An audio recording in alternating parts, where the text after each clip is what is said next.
speaker kindly note, we've digitized the remote. Once we governed primetime slots, now we govern camera shots. Public service loud and proud, now optimized for scrolling crowds. Policy in 916, democracy but make it lean. We held an inquiry into the frame, found landscape privilege was to blame. Vertical equity's overdue, representation in every view. Rotate the nation, spin it right, portrait by day, widescreen by night. For every thumb and every couch, we've got a format to renounce. If the numbers dip, don't panic yet. Just pivot the aspect ratio set to modes. One proclamation, the wrong nation, through rotation. We promised depth, delivered glare, with ring light staged for public care. Long form thought that's quite extreme. Have you tried it as a meme? The smart TV feels so grand.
She's leading. No, you know, Right to go. yeah. Are you dispensing goodwill to the committee? Reva was trying to buy goodwill. What are you going to do to her? No, I don't need it.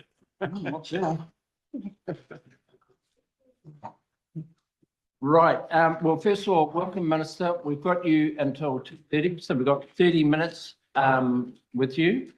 You know the drill, of course. Hopefully you won't speak for too long, and then we'll get into questions. I don't really intend to speak at all. So I suppose just to introduce Anna Adams KC, his new Solicitor General, started when? Oh, 6 weeks ago. 6 weeks ago. congratulations. I started 8 weeks ago, roughly. I forget the exact date. And I've got Robert Glennie, who's the acting DCE, corporate services and stuff here, and I've got the whole team from Crown Law behind me, and we've got PCO here as well, because I think we're doing PCO straight after this at 2:30. So I think everyone knows what Crown Law does. It's a real privilege to hold the attorney role, and I'm a bit new into it. So is Anna, but she obviously comes from long experience in the law, and we've inherited an institution that is obviously very important to the rule of law and the conduct of Crown, and I think is doing a good job. So I'm really in your hands. Right, well, I'm going to start off with Miss Venusi Walters. Mr. Chair, and thank you, Minister, and congratulations both to the Minister on his new appointment and to my new Solicitor General as well. And just to open up, I also think it's worthwhile acknowledging the landmark settlement in terms of the Stafford case that we're going to discuss as well today. Firstly, I'd say that it's positive to see the slight uplift in the budget, so the 3.9%. And of course, the headline questions are, is it enough? And is it being directed to the places where we're really seeing we need that capacity? And maybe the context of that question relates to the response to question 14, where there's an identification that there's a need for, or there's risks around Crown prosecution and the Criminal Appeals Service, but no additional funding in that particular part of the budget line. And just wondering if you can speak to that, but also just generally that larger question as well. To start with the second one, what's the larger question? You just more generally. The larger question is it enough, and Yep. is it being directed to the right places? But that's the particular example. Yeah, I mean, I think you're aware of the government's fiscal objectives, and I think Crown Law is doing a good job managing within tight constraints like every government agency. I will, who's best placed to talk to the 14, which is the sustainability of Crown prosecution and criminal appeal, or you want to speak to it? Deputy. Do you want to come General. up to the front here? Yeah, sorry, can you just say your full name for the record? Yes. Madeleine Larissy, Deputy Solicitor General Criminal. Thank you. It's the bulk of the vote, 71% of Crown Law's money goes out to Crown solicitors. Yeah.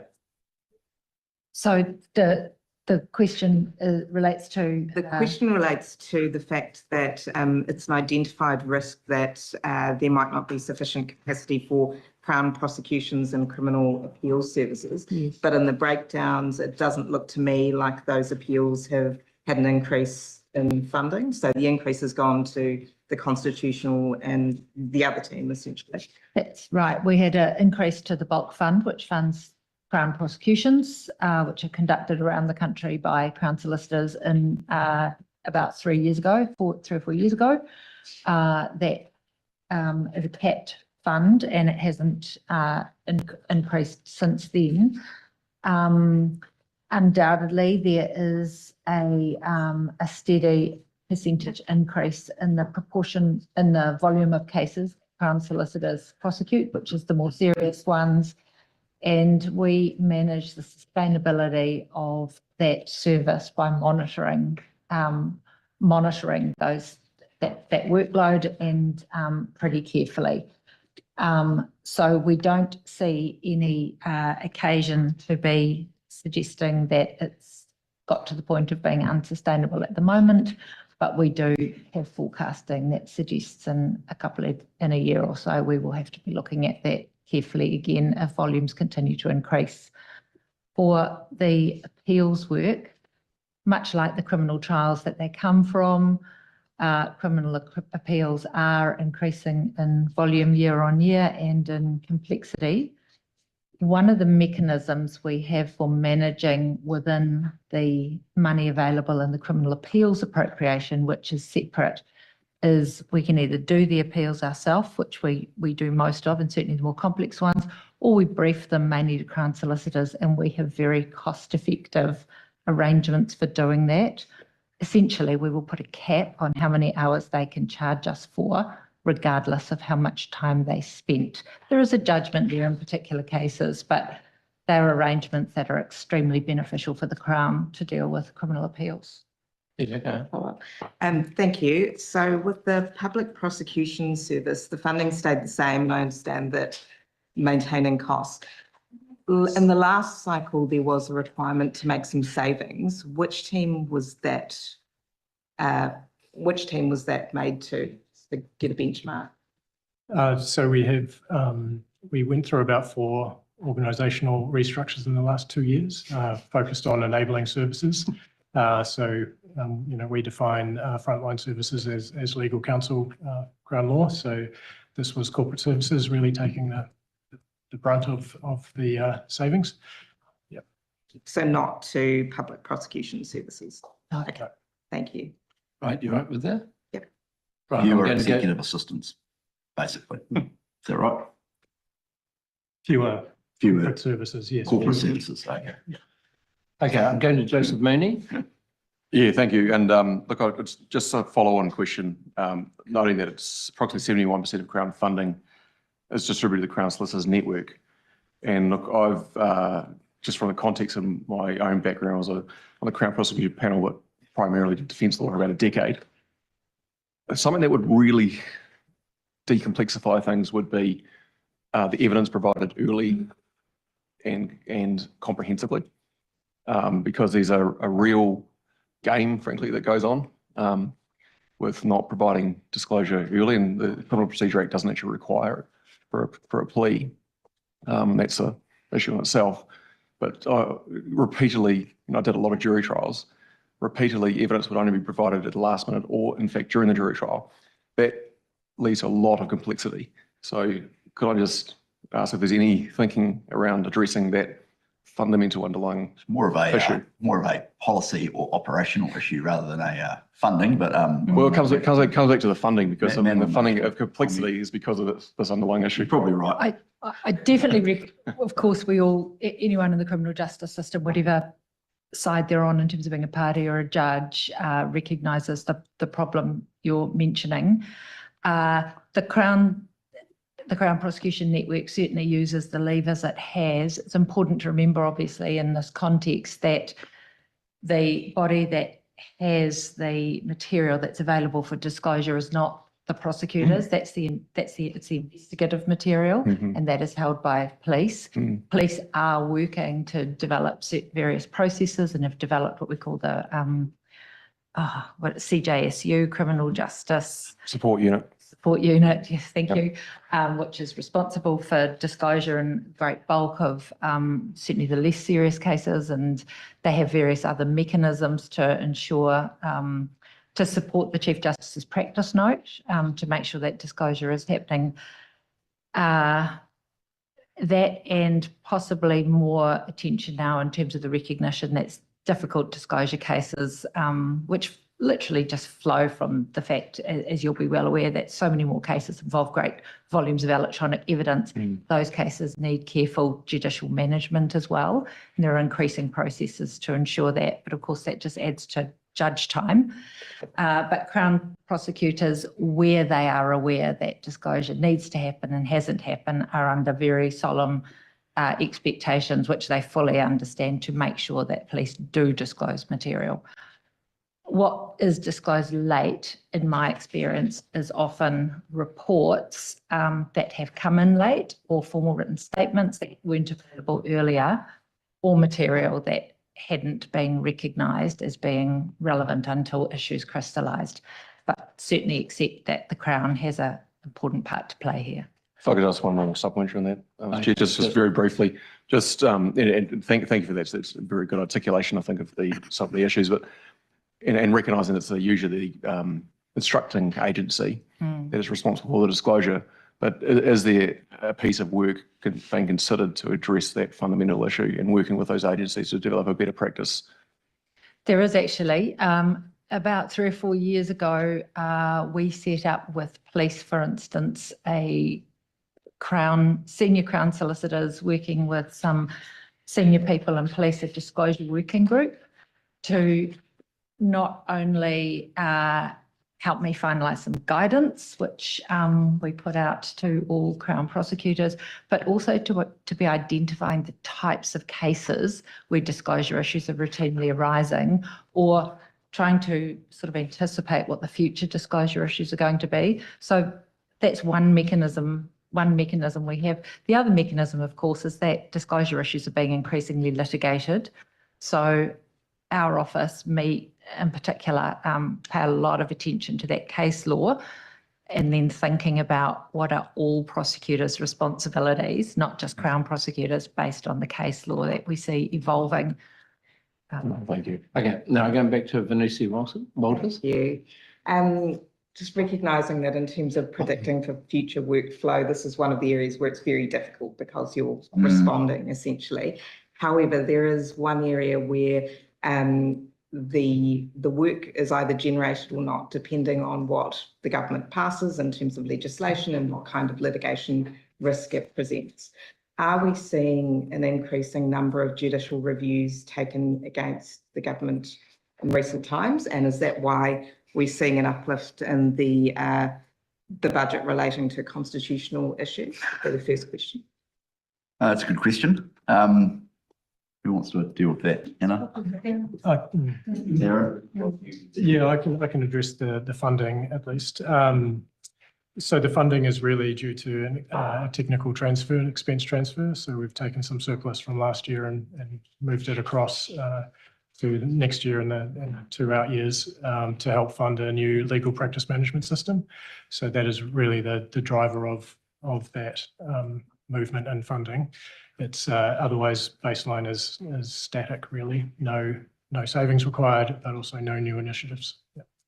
And the question about an increasing number of JRs. And I'll pass that on. Do we actually, would we have data on that? I don't know. Do we? Aaron? Not specifically, but I mean, there is an uptick in the. There is an uptick. Tribunal.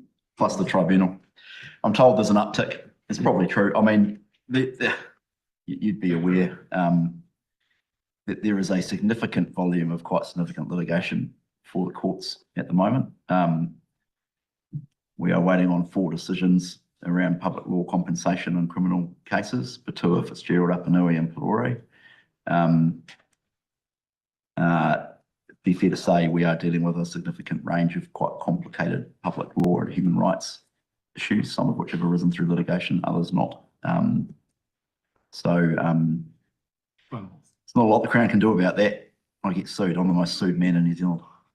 Well, perhaps just as a supplementary, Minister, there is another way that the Crown can potentially manage its litigation costs, and that's by legislating to prevent cases proceeding up to more senior courts. Now, there's government view on that, but of course, the attorney has a special role to play in our democracy. And I wonder if you'd comment on whether that you believe that that's a constitutionally appropriate way in which for the government to manage it. Talking about Smith. Yeah, I'm very comfortable with it. All right. Now I'm going to go to Dr. Suna. Thank you. Thank you, Chair. Just following up from what the previous speaker has asked and your response around the static, I guess, nature of the law office constitutional and criminal law duties. In the supplementary estimates, there is the estimates and the supplementary estimates see a reduction of or savings of 2.7 million, which then is what you're saying has now been supplemented. But considering that there was an underspent in the last financial year, why does it need to be increased from what was 12.4, I think, now to 13.7? Yeah, we do run a full multi-category appropriation, so Yeah. we can shift between categories there. But yeah, it's really the funding is there to implement a new legal practice management system and the cloud licensing associated with that. Just a few more on in terms of the budget side. One of the things we do see there's been a reduction of is in the public prosecution service for the provision and supervision of National Crown Prosecution Service and oversight of public prosecution, particularly a reduction for improving the justice response to sexual violence victims. Why is there been a reduction in that? Carry on. That's an initiative back to budget 19. So that was a structured diminishing initiative. So this is the last year of reductions. It was front loaded to allow for training and getting it set up. And then it is reducing sort of portfolio over the years. So this is the last year of the reductions. Yeah. Is that from a perspective that people are now trained and that it's no longer, or is that no longer necessary when it comes to justice response to sexual violence victims?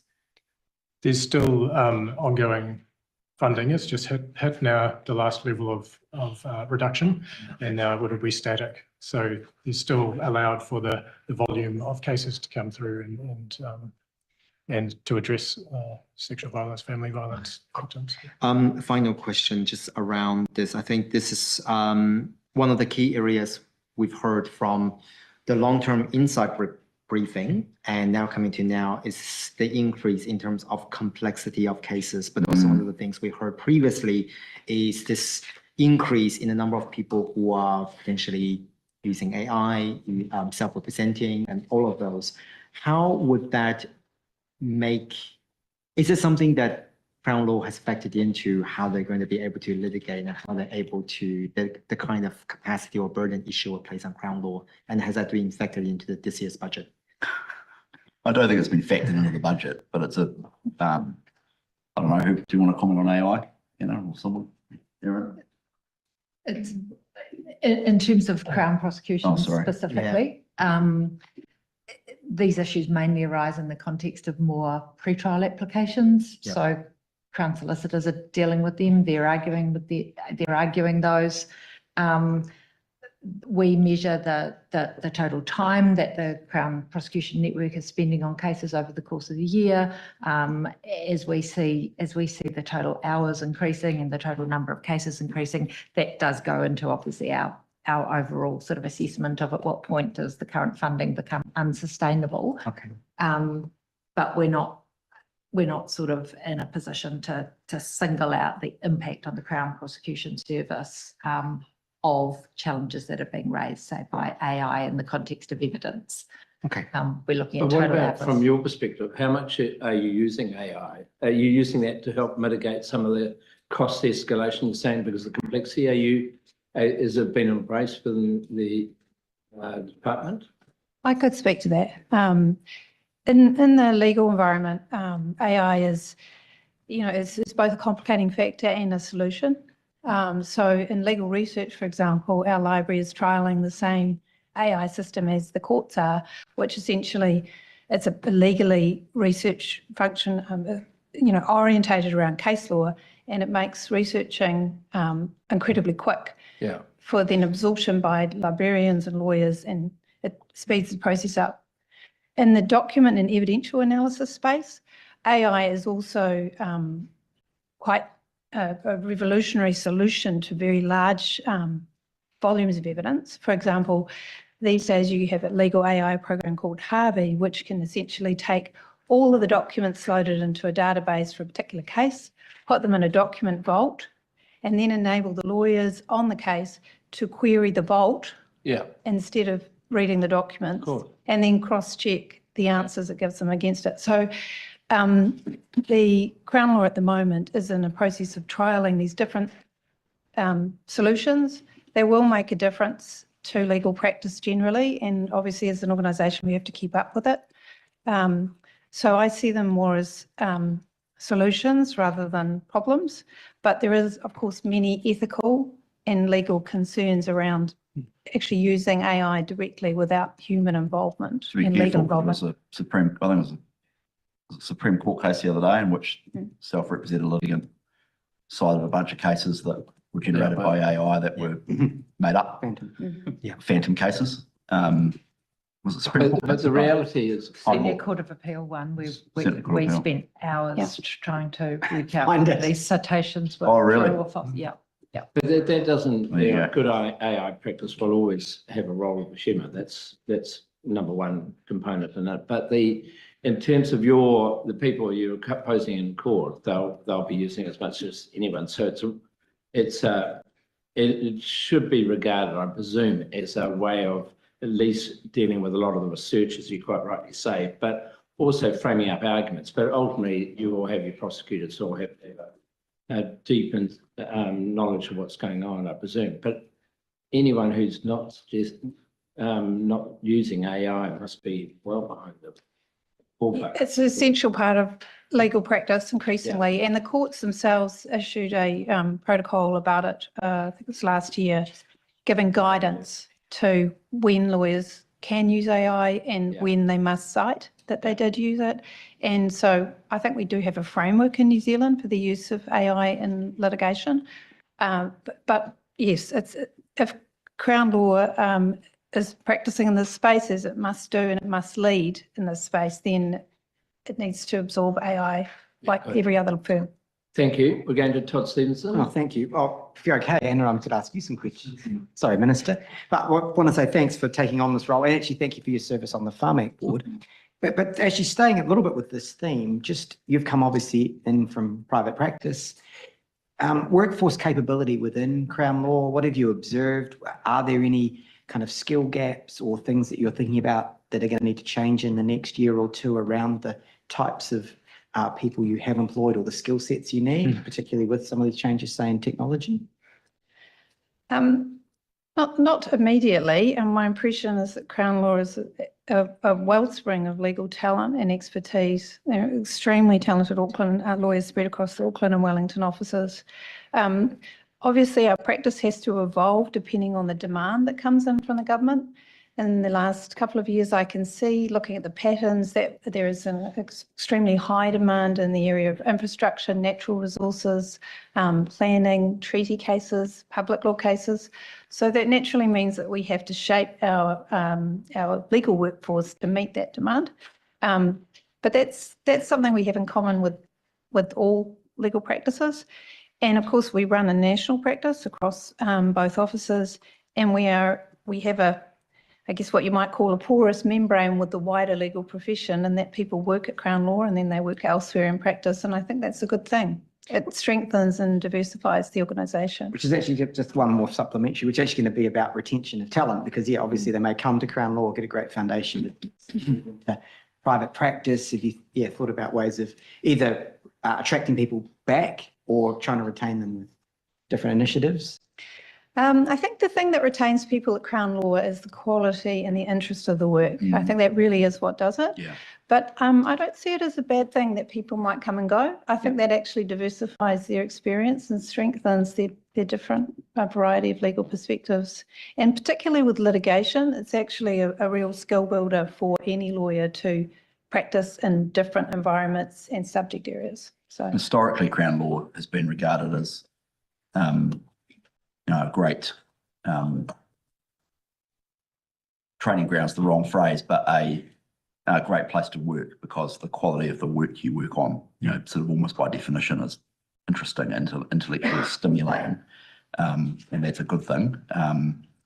And as Anna says, in my view, it's not a bad thing that people do some time at Crown Law and go off into either corporate world or in-house law and in-house counsel at a government agency or on their own account or whatever, and then come and go. But that's good, and probably helps re-energise Crown Law as people come and go. But so it's a positive thing.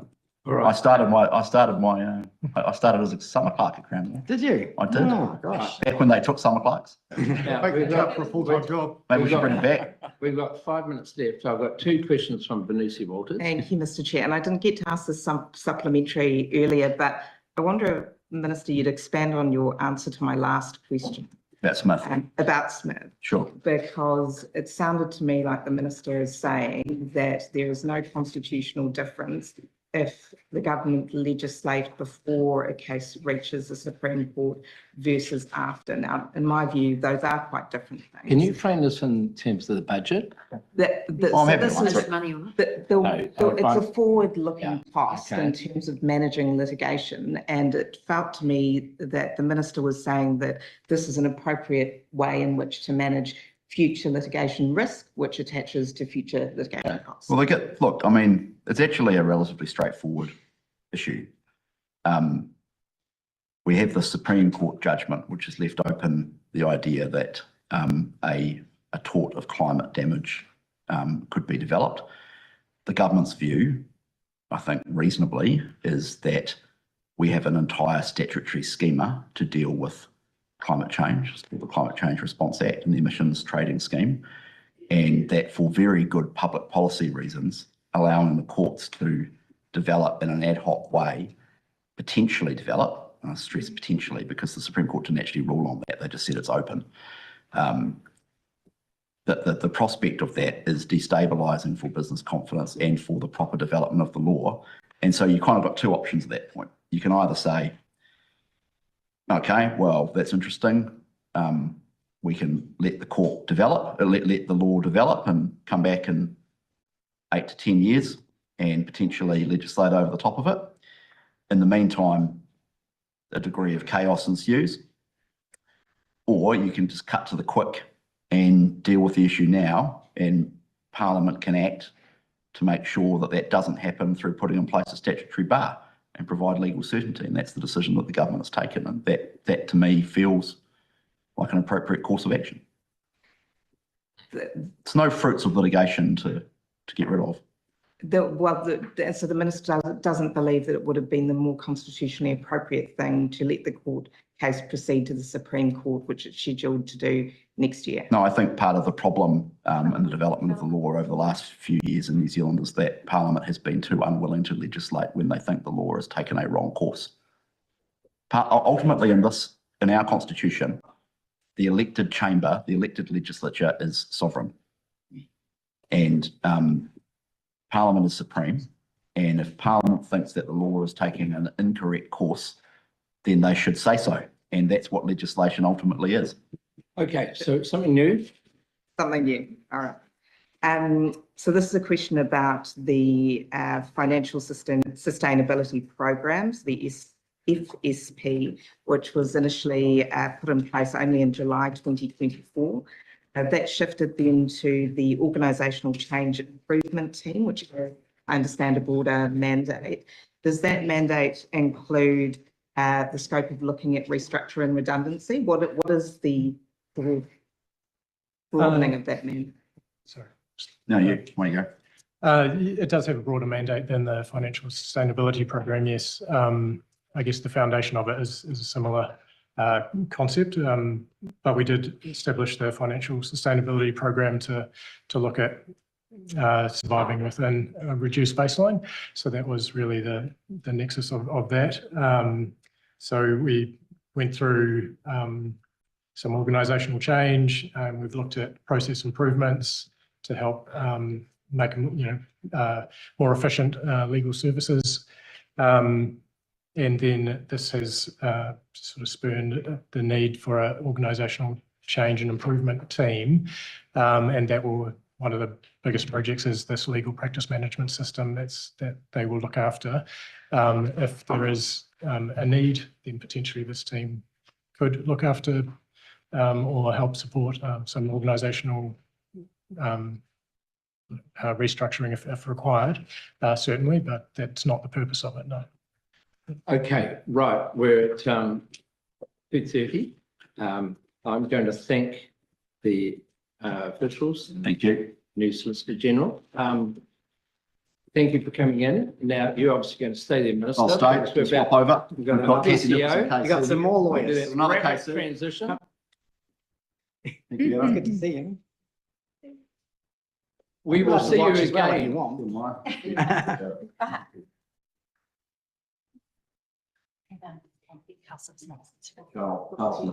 Yep. Now we've got PCO here. We love PCO. We do. They do the hard yards. Very exciting. We're doing a statutory spring clean. I loved that Hope release. you all saw my press I release. did, I read it. I'm a guy who likes smaller government, so we're making a vague start on it. 150 outdated or obsolete laws are going. You must read my press release. It's full of very, very fun puns, including about the Wellington Milk Supply Act 2019. But there's a whole list here.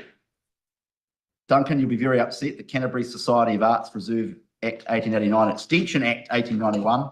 That's on the chopping block, my friend. Called the Centre for Contemporary Arts, actually, but Likewise, the Christchurch City Reclamation and Empowering Act 1964, that's gone. It's going to go. Sumner Borough Land Vesting Act.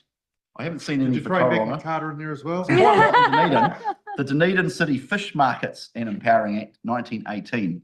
As if there wasn't enough on with World War I at the time Parliament passed a law to allow the Dunedin City Council to engage in the fish trade and also buy and sell sheep. So anyway, we've been running this, I'm taking the piss a little bit, but also it's quite funny and quite useful. PCO has been running this repeals project since, when did it start? 2020, About 12 months. 12 months ago. Have you got more to go? We've got 152 have been identified. We're consulting on them now. And then you've got another 50 coming. And there'll be more after that. There'll be more after that? There will be. Yeah. It gets harder and harder as we get into the acts. Often there's land, so you have to work out whether that land still exists, who holds that land now, and what's happened to it. So there's a lot of work to do. It is quite important. Our statute books has grown like topsy. You know, it's too many laws, too many words. Get a few, So- rid of a few from earlier in this term. What's that? I would welcome. Oh, well, they're not on the chopping block. But the Wellington milk supply thing is quite funny because a lawyer actually applied for a license. And there's actually quite a genuine issue because he said, well, the Act says you've got to issue me a license. And the city council said, well, you've got to be joking. And he said, well, that's the law's the law. So I want a license to sell milk. I think it's an exclusive license. Is that right? I don't know, actually. There was only one applicant. So, yes. So it would have been So, exclusive. So anyway, though, we had to do a deal in which he took action in the courts and we had to reach an agreement with them to seek to remove the law, which we're now doing. But, it's All right. every now and then. So there's- do you, that's good stuff, and no doubt members have got lots of questions on that. Is there anything else you want to highlight for the committee? No, I just before wanted we- to highlight that. All right, good. Right, we're going to start up with Mr. Tom Rutherford, and then we'll go to overhead, my good friend. Yeah, thank you, Mr. Chair. I'd be interested to know all 152 of them. It's on the back of my press release. You can see it. I'm very excited about it. I'm providing the minister the opportunity to No, read no, I think we've got better uses of time. No other question, Mr. Rutherford? I'll come back. I've got a supplementary. Really? No, serious Serious supplementary. one, okay. Mr. Chair. No, mine is a serious supplementary. Oh, thank you for your work on this, but obviously going forward into Get there. the year that we're now talking about, the estimates. Yeah, how much of your time will be spent on this? And obviously, have you set aside money in the budget It's good. That's continue Well, to do we this? have at least 1.5 people on this work at the Right. moment, It's so good. yeah. Fake It's- questions from government members. Well, your interpretation of You've fate got is different to 25 somebody minutes. else. Have you finished the We've question? got time, Duncan. Yes, there are, Serene, please, Yeah, quiet please just everyone. finish it off. 1.5 people? Yes, And there is some research work to do to Yeah. get to the end of it. But it's valuable work. And what will happen at the end is that we will publish results of that, even if it doesn't result in the repeal, so people know why it's stated on the statute book. Yeah. So it's important. legal I'm research glad to you undertake. said that. thank you. Right, now I'm going to Dr. Sunan, please. Thank you, Chair. I think a lot of these comes from the new fund and the drafting and access to legislation initiative. And I want to check, and I know this is something that committee you had questions on as well in terms of amendments. Has there been an increase in terms of workload for the PCO? And there's also affecting this budget when it comes to the drafting of legislation. Yes. But also in terms of what would that mean and the interaction with, for example, the Regulatory Standards Act, and how has that been put both in terms of capacity, but also urgency and time-wise burden for the PCO? The short answer is, I'll deal with the first one, is yes, there is. And 2025, there was an out-of-cycle funding increase for immediate cost pressures for legislative delivery, 1.292 million, so 10 FTE on the back of that have been onboarded, with a further drafting recruitment round underway as well. So the short answer is yes. Parliament is passing more legislation, and as I think you know, Lawrence, passing it more quickly, all of which requires drafting resource.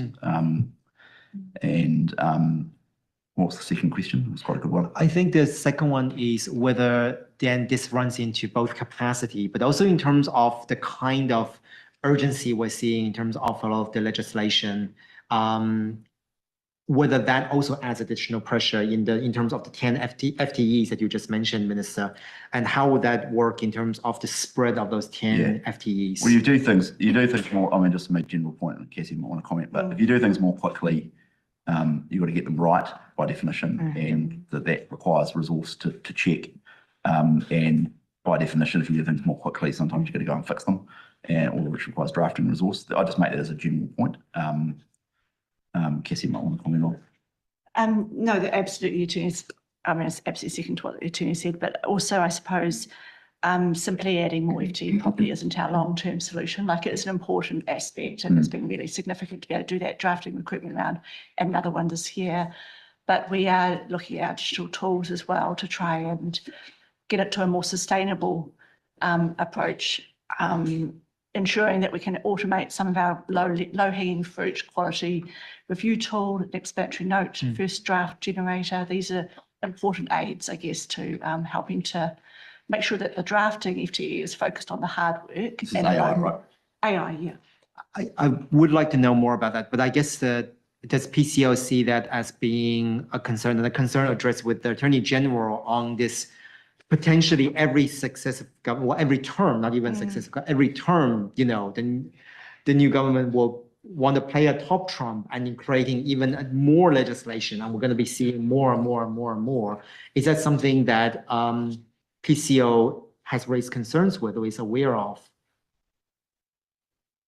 Well, we've certainly made it sure that the attorney and others in the government's generally aware of the quantity of legislation coming through. I mean, we've done some research on that, and that's transparently sort of obvious, I think, to the public. And I think it's a broader system question really about what the House can actually. We'll go to. Yep, sure. I'll give you a number. Sorry, you'll be interested in this. In 2001, there were 15,000 words on the statute books. 15 million. Sorry, 15 Million. Sorry, 15 million. 15. That was yep, That would be nice. 15 million. No more millions. No.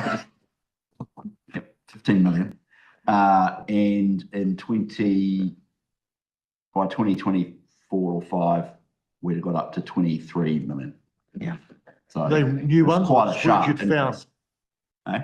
Were they new words or words you'd found? that you hadn't realised? Well, the repeals project will help delete some of that. Yeah, good on you. I don't know how Right. many, probably not. I don't know. Let's go to Vanessa. So the scale of legislation is one thing and the numbers are increasing. The other issue is the way in which bills are managed through the House. And Okay, this is a budget question, remember this? it relates to capacity. So it relates to capacity. So what is the impact of bills skipping select committee process or amendments coming to the table late in terms of PCO's work? And is that side of things increasing as well? I mean, I think that it's always, I guess to a certain extent, the more work you put in before a bill comes into the House, the less work you'll probably have to do as it comes through the House. But there will be obviously impacts as changes are made through the House, and the more significant the changes, the more. And that can arise in multiple ways, including through select committee or including through policy changes on a bill as it goes through the House. Well, let's be honest about it. There's a couple of underlying issues here which successive governments have had to grapple with. One is we have a 3-year term. By the time you take out the summer holidays, school holidays, field days, estimates week, scrutiny week, and all that sort of stuff, and you sit at 2 o'clock through to 10 o'clock, 3 days a week or 2.5 days a week, there's just not enough time to pass stuff in Parliament. That is the underlying issue, and no one has been able to come up with a good answer to what to do about it. I've been on standing orders in which we've considered any number of different options: Mondays, Fridays, mornings. That's not clear what the right answer is. Yeah, no, and thank you, Minister. I agree with you. I think that it's a very. That's why tight government timeframe. takes urgent. That's why governments take urgency. But I It's do just think. for time. But this particular government has also made the interesting decision to pass the Regulatory Standards Act, which my colleagues referenced. And I don't think we quite got to an answer on that. So the question is, just that on its own, has that made it more complex and drawn capacity? The Regulatory Standards into- Act's not enforced yet. It starts on the 1st of July. So it's going to be interesting to see. In terms of the budget ahead, though, that covers this budget Yeah, period. well, And you so might want to looking comment on at that planning you've done for the RSA. No, I mean, I think, certainly we assisted with developing the guidance for supporting the minister's role in issuing that. But we don't see PCO as having a role in signing off consistency assessment statements, or it's not our formal role. We will do the same role we would do with Bill of Rights Act vets or legislation guidelines. As part of our drafting role, we will support agencies, we'll let them know when we see concerns, we'll try and support them to resolve them.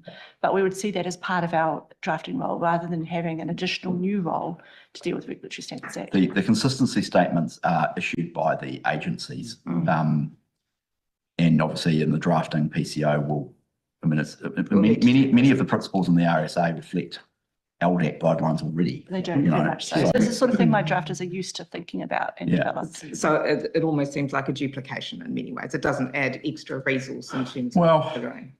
you can make that argument. all sorts of crazy things, frankly, have been said about the Regulatory Standards Act. I mean, at its base level, it is designed to make the lawmakers, you, us, me, all of us, think about fundamental issues of statutory construction and legislative architecture in the way in which we do it. And, you know, is that a bad thing? Well, probably not, actually. Frankly, if Parliament had spent more time thinking about some of these issues over the last 25 years, we probably wouldn't have, you know, another 8 million words on the statute books, and, you know, maybe we would have had better law. Dr. Sinha? Yeah, just following up on this question and going back to the urgency and the need to draft quickly and not having the time to process some of those. What has PCL factored in terms of drafting errors? Minister, you mentioned in terms of being precise. So to give two examples, in the budget bill, the Social Security Modernization Amendment Bill, there was a drafting error within there. And then also in terms of the Education and Training System Reform Amendment Bill, between two committee stages, the ministers have to bring in a new amendment to address the drafting errors when it comes to the commencement date. So we are also seeing an increasing frequency. Well, that's why you have a committee stage. But I'm guessing is with that, it also then means extra work, because then you have to go back and correct things as they're happening.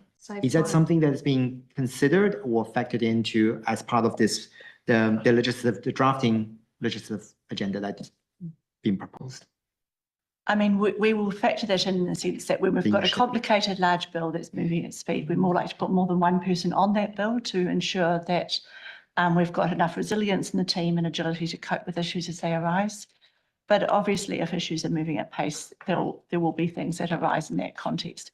We do the best we can to ensure that we're both reviewing them and giving good advice, but quite often those aren't necessarily drafting errors. They can be, you know, policy errors or other errors that arise. One of the things I stress to ministers, and I used to do this when I was leader of the House as well, now I've got a different hat on, although slightly similar, is, you know, it's better to take the time to get things right up front rather than rush a bill into the House.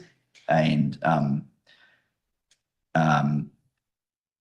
this government's done it, and past governments have done it too. And, you know, it's often to meet political objectives and various commitments and things like that. But rushing bills in particular, rushing a bill in before it's ready, and PCO have had enough time to, you know, breathe with it and live with it and get it right, creates problems down the line.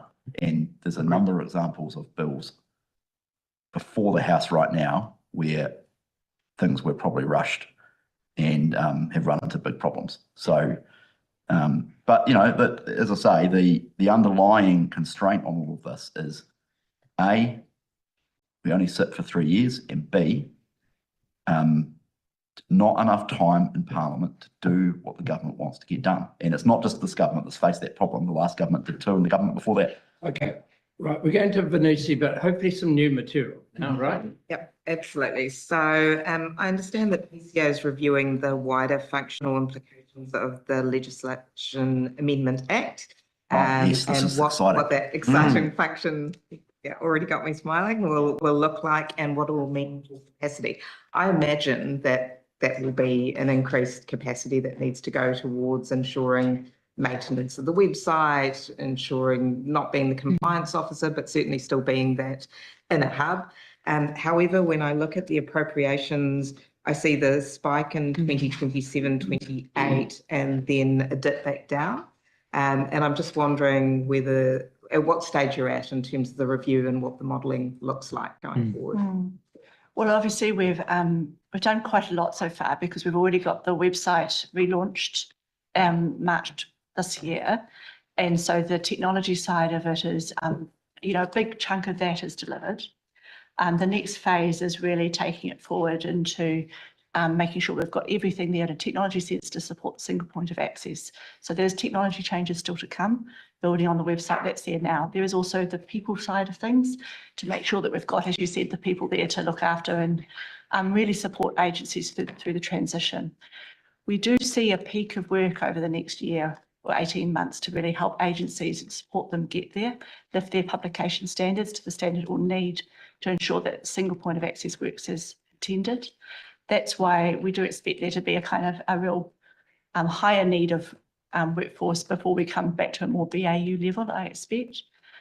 I mean, in terms of where we're at in the review currently, we're still currently right in the middle of that review, so I probably can't jump to any too quick conclusions, but we are reasonably confident we'll be able to manage within our baseline. Don't know if you want to add at all to that, Carl. No, that's what we're planning on at the moment, is to be able to deliver this within our baseline. Was that the expectation when we had the previous or the earlier legislation where PCO was the coordinator? That was expected to run under baseline as well? You mean the centralised system? The centralised. No, we didn't get, no, that was not That the wasn't the expectation, case. no. Okay. But there was no budget approval to support a centralised publication. Did you have a sup on this, Dr. Suna? Yeah, just on the legislative, and I want to focus specifically on secondary legislation. I've got two questions. And as part of it, there was, from memory, when we had a preview, Cassie, you mentioned there's sort of an automated tool that pulls in different secondary legislation. I want to check whether there's a budgetary connotation around having an actual person reviewing, being able to make sure that the secondary legislation is being pulled in from different agencies are syncing well within that new system. Has there been any work being done on that? Yeah, that is the work that Carl's leading right now. So. That's right. So we'll use technology, but we will have people who are supporting the verification of that information as well. So it's not just an automatic system. We will need to build some compliance function within the organisation and an ability to check and verify that information and engage with agencies when we find errors. And just lastly, in terms of this coming year, because I remember there being a specific time frame that agencies, secondary legislation from their agencies needs to be in a particular format in order for them to continue to have effect, not the ones PCO's drafted. How is PCO going to work with the agencies to ensure that as much of that is being done by the agencies? What sort of capacity is required from PCO for that? So the main transition date is November 2027. So the start of the transition starts November 2026. Yeah, it was 18 months, wasn't it? And so by November 2027, the agencies need to be ready, and our system needs to be able to collect that information. So we've got there's a decent amount of runway there for us to be really clear about the requirements on agencies, to make sure that they are publicised, agencies know exactly what they need to do, that we have our system set up to be able to collect it, and we've got a compliance monitoring systems in place as well, and the people in place to do that. And that's all part of that same appropriation that my colleague Venetia had mentioned, right? That's all been factored into that line. Okay, thank you. That's helpful. I'd just like to congratulate you. I seem to recall back in 2014, a young Mr. Bishop, a young Mr. Bailey. I wondered if you were going to bring this Mr. up. Parker and Mr. Cunliffe and Mr. Chester Burrows sat on a committee talking at length about this. In fact, we used to have monthly updates on the progress of bringing this to life. So I literally want to thank you. That's one of the things that have been here for a little while. Dinleys, what are they called? Yeah, Dinleys, yes. Yeah, what does it stand for again? Disallowable instrument that's not a legislative instrument. Exactly. We had a long conversation about that and other things related. I just want to say, it is beautiful that Parliament is finally bringing this to life. Look at where we started our careers, regulations review. And none of us have gone grey in the meantime. All right. Sent to exile. Me and David. Scrutiny. Yeah, we're back here. Right, now, Vanessa, you've got more? Yes, thank you. Right. And I'm I'm also very excited by this because I was on Reg Review last term when it came Oh, through. there you go. So very excited. Look at this, all the geeks are excited.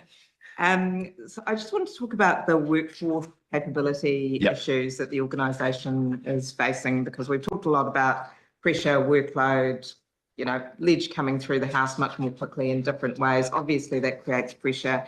And from what I understand, there has been a burnout risk, wellbeing issues identified, but also potential loss of critical expertise. And it is a very specialised skill. And I understand that as of the 30th of June, 11% of the workforce is aged over 65.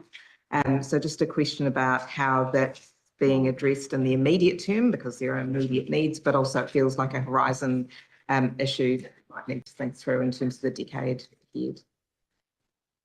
As you say, remember that drafting is a specialised skill, and people do tend to come and stay for us much longer, which does mean that you have the huge benefit of that deep experience. But I mean, even for PCO, workforce patterns have changed in the last few years. We have been recruiting people more regularly, going out and building a much more sustainable pipeline.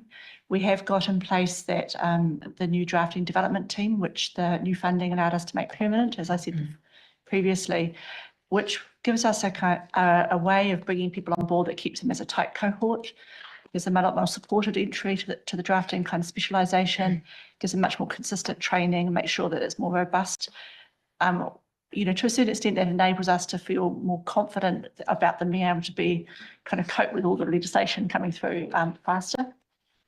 So I think that we do have a sort of a slightly older work profile perhaps than many agencies, but we really benefit from that, and we see that as a strength by beyond a weakness, put it that way. You keep going.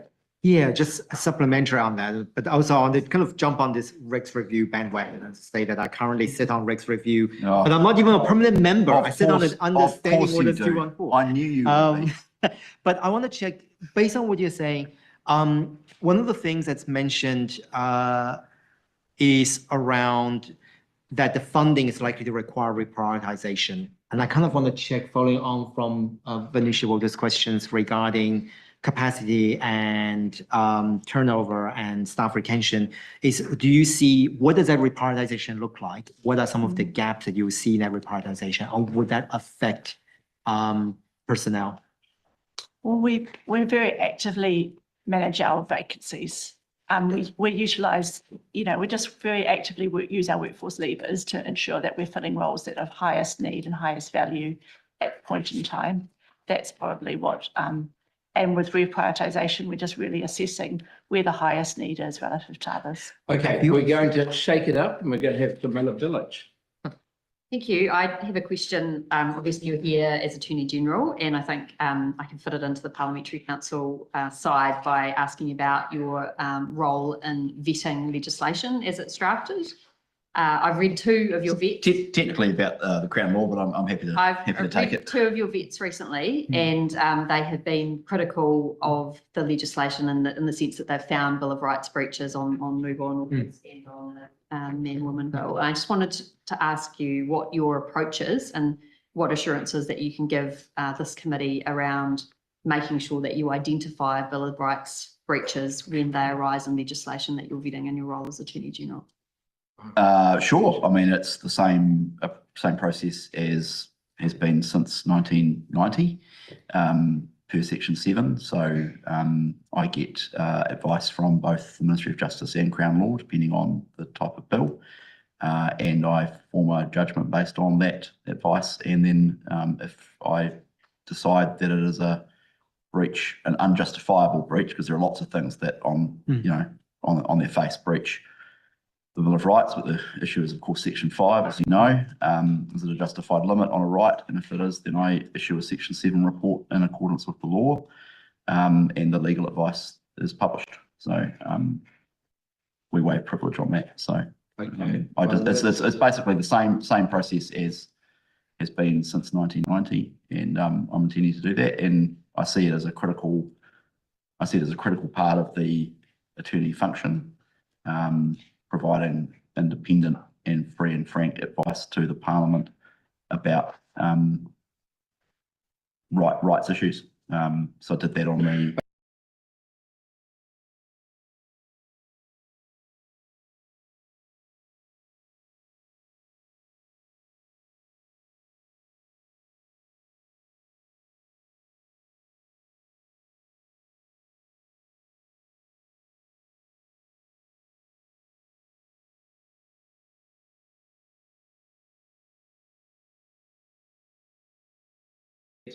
Dr. Sunan.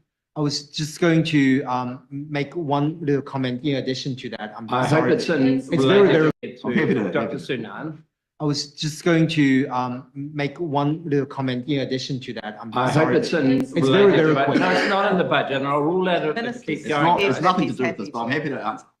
Just one little comment, which is, and we mentioned this previous years for estimates hearing with the previous Attorney General as well, is often we don't see either the consistency report, or particularly the consistency report being uploaded on the web.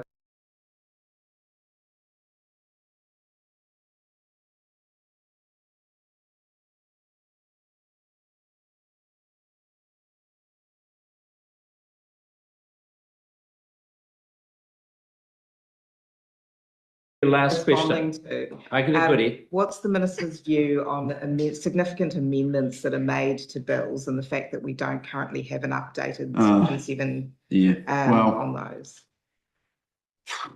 yeah, I mean, it's a trade-off, right? Between, I mean, you could put in place I mean, there have been various proposals over the years to put in place requirements for sections equivalent to Section 7 reports based on large APs. The problem is, how would it practically work? You know, it would result in efficiency loss, obviously. So it's just a trade-off conversation. Parliament hasn't seen fit to do that yet. There's probably a case for it. But you know, I think there's probably a case for a standing Human Rights Committee of Parliament too. You know, take Section 7 reports seriously. You should, you know, there's a way to do that. There've been various proposals of that over the years as well. So you know, those are all issues for standing orders committee. Right, I'm going to thank the minister and I'm going to thank the officials, PCO, and I'll just take the opportunity to thank PCO for what they do for all select committees, but particularly the Justice Select Committee. Yes, you've been very busy here. Smooth You must know these operation guys of quite law. well. Well, your staff do. Yeah. All right, cool. Thank you very much. Thank you. Kathy's one of our favourites. Oh, there you go. Good feedback. Yeah. Thank you. Right, Lindsay, are you going to come to the front? Sorry? Also, when will I see you all next? Oh, no. Welcome back anytime. Taking an S. Right. Thank you. Lindsay, you're going to come.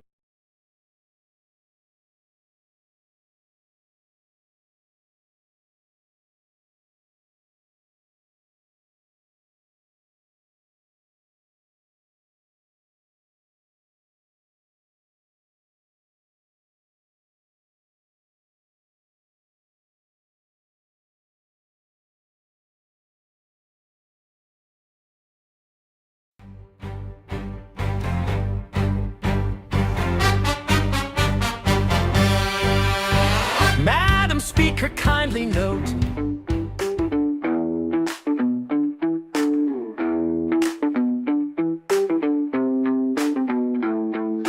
Under the roof where the voices collide, laws are debated, truths often denied. Scrutiny sharp as the southern winds bite. In Aotearoa's halls we spark the fight. Scrutiny, weep, the stakes are high. Questions that sort of pierce the sky. Democracy's fire never runs dry. In Aotearoa we ask the why. The echoes of history paint these walls, where whispers of change answer the calls. Aotearoa beats bold and strong. We challenge the wrongs to make it belong. They say it's a game, but we see the cost. Every decision, a line that's crossed. From the mountains high to the ocean blue, the people watch the power accrue. Scrutiny, weep, the stakes are high. Questions that sort of pierce the sky. Democracy's fire never runs dry. In Aotearoa we ask the why. The echoes of history paint these walls, where whispers of change answer the calls. Aotearoa, we ask the why. The echoes of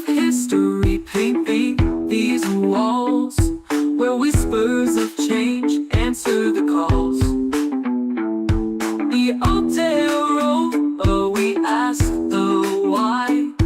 We ask the why. Debate like a hawk, fierce and loud. We stand our ground, we make it proud. From the city's bright to the forest's shade, Aotearoa's future's being made.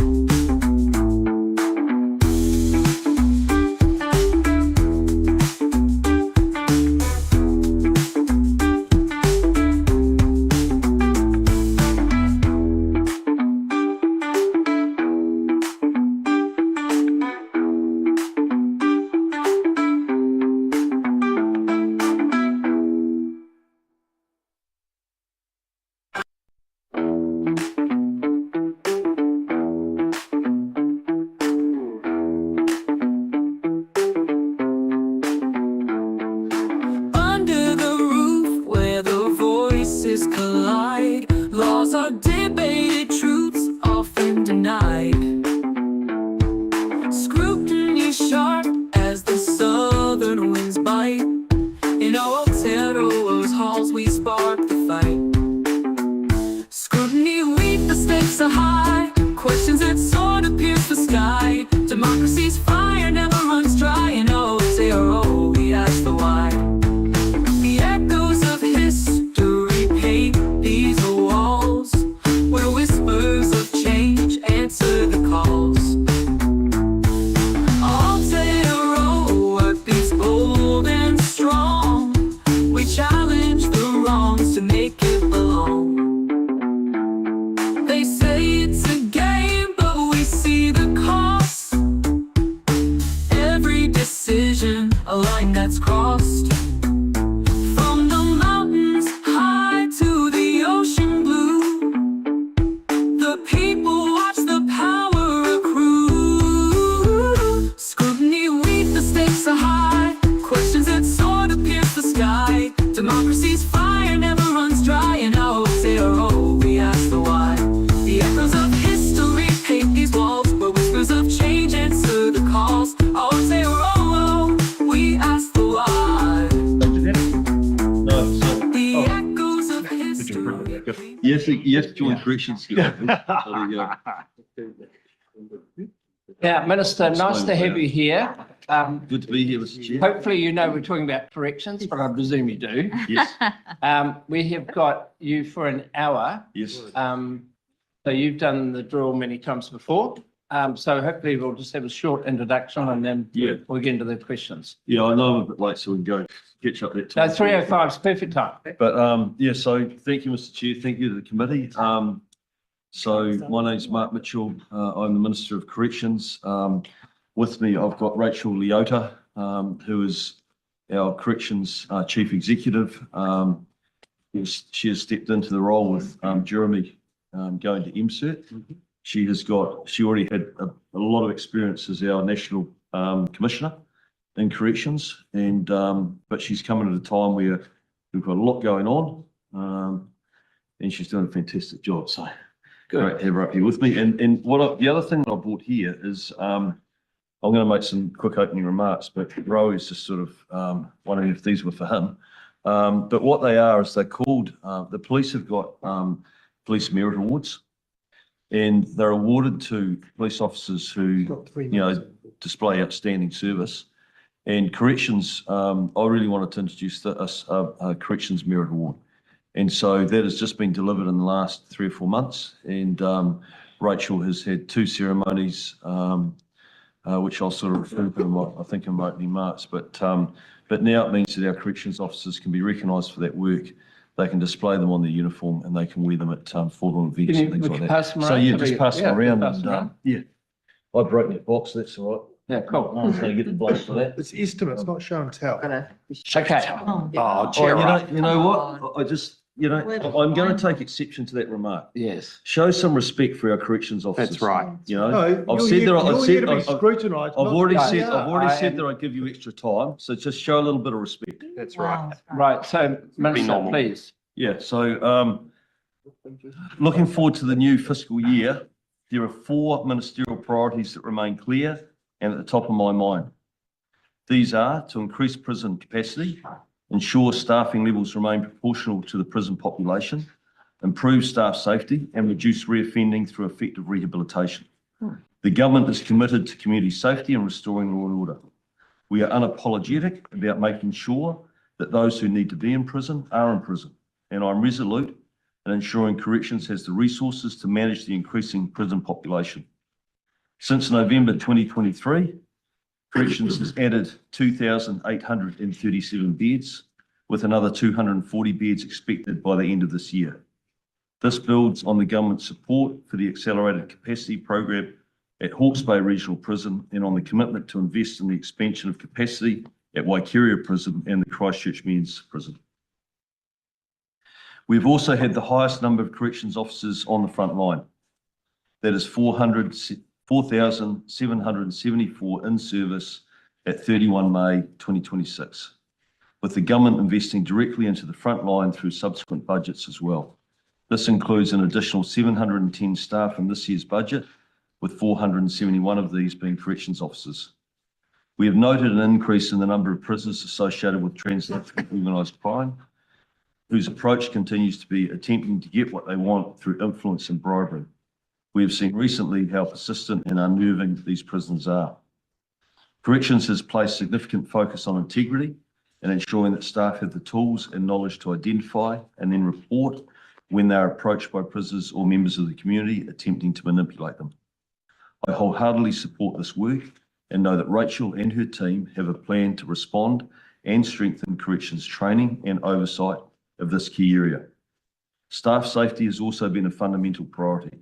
Corrections staff deserve to return home safely at the end of every shift, and we want to do everything we can to make sure that happens. That is why I led the Corrections Amendment Bill through the House last year, which included introducing new intelligence provisions, expanding body imaging searches to reduce contraband and improving disciplinary processes. In addition, I'm now leading the changes through the Corrections Management of Prisoners and Prisoners Property Amendment Bill, which will ensure corrections has a robust legislative framework to manage the small number of prisoners who pose an extreme risk to prison and public safety. Together, these changes will help support a more secure prison system and give frontline staff the tools and protections they need to improve their safety. Finally, while imprisonment can be an important means to restoring law and order and keeping the community safe, effective rehabilitation also plays a critical part in reducing reoffending and preparing people for successful reintegration into society upon release. That is why the government has passed legislation to ensure that remand convicted prisoners are provided with rehabilitation that addresses the drivers of their offending. I want to finish by acknowledging the professionalism, resilience, and dedication of corrections staff across the country. They work in some of the most challenging and complex environments, and what they do is essential to maintaining public safety and supporting better outcomes for all New Zealanders. To recognise that amazing work, these staff, we now have the very first Corrections Merit Awards, and they were presented earlier this year to recognise those staff who have made significant contributions across the organisation at a local, regional and national level. The first presentation organised 5 staff involved in a tragic assault of a staff member at Wanganui Community Corrections last year, including the senior practitioner who was the victim of the assault. He was stabbed several times and was very, very fortunate to survive that attack. The second presentation was to a staff member who, while off duty, stepped into a situation where a teenage boy was being assaulted. She put her own safety on the line to protect the boy, someone she had never met. These are only two stories of the amazing people Corrections has working for them, and I'm immensely proud as their minister to continue supporting them wholeheartedly in their work. Happy to take any questions. Right, so we're going to start with Dr. Tracy McKee. Thank you, Mr. Chair. Thank you, Minister. And thank you for outlining that list, that stratified list of priorities. I did note that reoffending has jumped down the list a little bit. Corrections stated strategic direction is to reduce reoffending and reduce Māori overrepresentation. The budget remains heavily weighted toward prison capacity and custodial services. How can you assure this committee that the budget is reducing future prison demand rather than simply funding more prisons, larger prison system? Well, future prison demand is dependent on a whole of government approach and society. It's not corrections. Corrections have to make sure that when people come into their custody, that they look after them and that they provide the rehabilitation that's identified and giving them, in my view, as incoming minister, giving them real life skills that they can use when they leave prison, and giving them a much better chance of being able to reintegrate and make good decisions. So, it's not, corrections has got a role to play, but in terms of lowering we want to see less people coming into prison. No one wants to have prisons, no one wants to see people coming into prison, but the fact of the matter is, human nature means that we get people that hurt other people. And when they do, we need to have somewhere to put them to try and rehabilitate them so that when they come back out, they stop hurting people, they stop doing bad things. Yep. So corrections written questions say that there's no new services, functions or outputs in this budget. If there are no new services, so what is materially changing the trajectory of that reoffending, remand growth, Māori overrepresentation, women's imprisonment, if there's no new services or anything? What's materially changing for the country is that it's safer. Because we've got people. What's materially changing? So let me finish. If you let me finish, what's materially changing is, number one, the country is safer, and corrections has got a critical part to play in that. Every day, they turn up to work and they keep our country safe, and we're making a heavy investment into making sure that they can continue to do that. We changed the legislation so that they're able to deliver rehabilitation to prisoners on remand. That couldn't happen before. We've made those changes. We think it's important that we actually try to deliver programs to people while they are on demand. And corrections are continually evaluating and looking at the programs that they're delivering and making changes. But Rachel might want to speak to that as well. Thank you, Minister. We will continue to look at our suite of interventions. We're very much focused around evidence-based and ensuring that actually the right interventions are going to make the biggest difference. I would note that a number of roles, rather than just services, absolutely contribute to reducing reoffending. So we've got a range of different roles there to support the increase in the prison population that will be absolutely addressing reducing reoffending as an important outcome for the department. So the budget says, Budget 2026 includes funding to extend rehabilitation, integration to people on remand, as you've just said.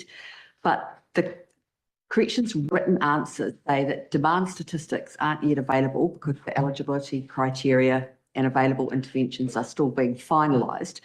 So I suppose, can you just tell us a little bit more about how can you assure this committee now that the funding in Budget 26 is sufficient if you haven't yet finalised the eligibility, or what interventions will be available, and actually haven't really been able to provide much information from Budget 24 with regard to who's actually accessing these. It runs the risk of being something that looks good on paper but isn't actually happening in real life. Yes, Budget 24 did invest in exactly what the Minister said when the law was changed to allow for rehabilitation programs access to people on remand. Initially, there was a lot of assessment to see what the actual needs were and how we could address that. Obviously, with people on remand, we do have people having to still attend court and various other appointments, which sometimes means that the type of rehabilitation that we have for them isn't always directly suitable. So we, might have a program, for example, that's called a closed program, where you're sort of set and you're staying in there, and we can't have people just coming in those interim moments over time, but we have got a range of programs that are suitable for people in those situations, and we're continuing to provide opportunities for people to participate in those. So, Minister, are you satisfied with the level of uptake of the... It's a great news story. They until we came into government, prisoners on rehabilitation could not legally get on remand, and now they're getting it, and corrections are doing the right thing. And the way they approach everything, they're doing it in a very measured way. They're working out how they can actually deliver programs that will be meaningful and achieve something, and they're rolling that out, and the funding is there to be able to do that. Right, so last question. Can I just ask one more then? So the $43 million reprioritisation and service risk. So your written questions say corrections has around 43 million of baseline cost pressures that are expected to require some sort of internal reprioritisation. And that changes to services are still being finalised. There's quite a few things still being finalised. So what services, programs or functions do you anticipate, Minister, would be at risk due to that reprioritisation? Essentially, I'm asking you, can you rule out that there's going to be any cuts or delays to things like rehabilitation, reintegration, education, or is it going to be the capital project that potentially? No, there's a commitment from corrections on both capital projects and massive capital projects. Did you have any idea where the 43 million might come from? Well, what we're doing with the public service is that we are making sure that our public service is modern, it's fit for purpose, and it's able to provide the services that Kiwis need in the next decade, 2 decades. And that is a process the whole of government is going through. And corrections have been quite simply outstanding in the way that they have recognised what the government's priorities, they've recognised the situation that we're in as a country, and they've responded to that. Not this year, they responded to that in 2023, 24. But do we know? Right, no. I'm going to Tamitha Paul now. We'll come back to you, Tracy, but we'll do Tamitha. Really Paul. answer. My questions are in this line are all related to wahine Māori in prison. That's probably one of the biggest disgraces within the correction system or within the justice system more broadly. What I wanted to understand is, so I know that Pōkairangi is one of corrections organisational outcomes that you're striving towards. And obviously you've made all these provisions within the budget for the growing prison population. I don't think any demographic in corrections is growing faster than Māori women. At the same time, the Ombudsman's inspections has shown that for Māori women, there are deficits in contact with their tamariki, there is limited access to rehabilitation and kaupapa Māori programs and unfit prison facilities themselves. So, okay, the question. So the question is, and the context is actually important. No, I get that. So, and I am doing what you asked, which is to reference it in the budget. Is what money are you going to put aside to deal with some of those issues I just outlined, knowing that some of those aspects might be a reason why people continue to offend and end up back in the same system over and over again? Yeah, so just at a very high level, I mean, we've been talking about this recently, and Rachel is the incoming chief executive. This is one of the things that she's really focusing on. She can talk more about that. Is our female prison population, and what other options and things should we be looking at, and what can we do around that? So full recognition, but there is a lot of work going on. There's a lot of work going on in the rehabilitation space, and I see that we've got our 2 most experienced people in corrections here that are on the front lines dealing with this, sitting next to me. So maybe I'll hand over to Rachel initially, and then Thank you, Minister. Wahine Māori imprisonment rates are extraordinarily high, as you've already pointed out, and particularly around remand as well. So this is definitely an issue. It has been growing. Sometimes it sort of reduces a little bit over time, but it is an area that the department is absolutely focused on. We have had a women's strategy that's been in operation for a number of years, which has seen an increased number of offence-focused programs, and for wahine Māori in particular, and we are seeing significant uptake on that. I think it would be great if I can introduce Kim Grierson, who's our Deputy Commissioner for the Women's Prison Network, and also Hirawini Tukoha, who is our tumu heading, who can speak a little bit more specifically to the matters that you've raised. Kia ora, committee members. Thank you for the introduction, Rachel, and to answer your question, Tamitha, we are absolutely focused on that rising women's population, particularly for wahine Māori. I feel incredibly proud for an organisation that has lifted and shifted the Women's Prison Network out on its own. It's a role I take very seriously. I feel very privileged as the kaitiaki of that role. To address some of the reflections that you have said, by the very nature of only having 3 prison sites plus a satellite site at Waikeria, it does mean that our women are more displaced just because of the sheer number of prison sites that we have available. So there has been a very concerted effort in making sure that contact with tamariki and whānau is a priority for each of those 3 sites. Now, for some, being able to visit may not be a possibility, but we make sure that we've got good AVL, good Teams connectivity. We've put in additional phones so that women can ring home and stay connected to those that they love. And so, yes, that is one of the focus areas that we are committed to. In regards to the rehabilitation and reintegration side, one of the things that we are really keenly focused on, because we're a smaller network, is making sure that the suite of services available, we take a network approach to that. 2 smaller sites, just through economies of scale, make it very hard for us to run everything at one site. So what we do is we lift it up, we look as a network and say, what can we offer at each particular site, and then be really intentional with our women's pathways around where we move them so that those rehabilitative needs are met. Do you want to say anything? Yeah. If I may. Yes, please. To the member's question, the data is telling us that near on half the women in our prisons are remanded into custody.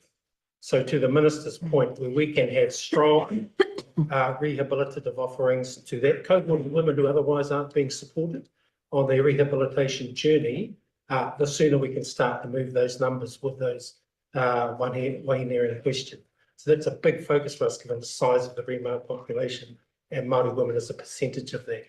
I was lucky enough to meet with 2 groups of Māori women at Auckland Regional Women's Corrections Facility.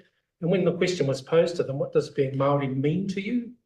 Unanimously, they said it means everything to us. So to your point, the more we can tailor programs that resonate with who they are, but that are also clearly connected to their rehabilitative journey, the more we'll be able to make serious inroads into those numbers. And you keep going. Oh, yeah, I've just got 2 more subs on Yeah, that, that's go. right. I want you to ask this question. So one thing, and this might be more of a political question for the minister, but but on that point about remand, most wahine Māori, 66% of wahine Māori are in custody for non-violent offences. So it's like, what kind of rehabilitation are you going to give these women? You know, what do you say to them? Don't be poor. You know, like they're in there for shoplifting. The number 1 charge for Māori women is shoplifting. And surely these are people that we can all agree shouldn't be locked up for shoplifting, you know? And even, and you might say, well, they might be recidivists. They might have, it might have been a real serious event. I know it's corrections. I know it's corrections.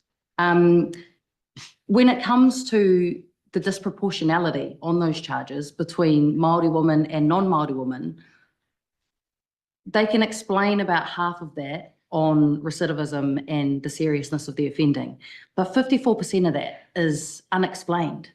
And this is why I've gone on about this to you all term, Minister, about systemic bias and systemic racism, whether that's in the police or corrections.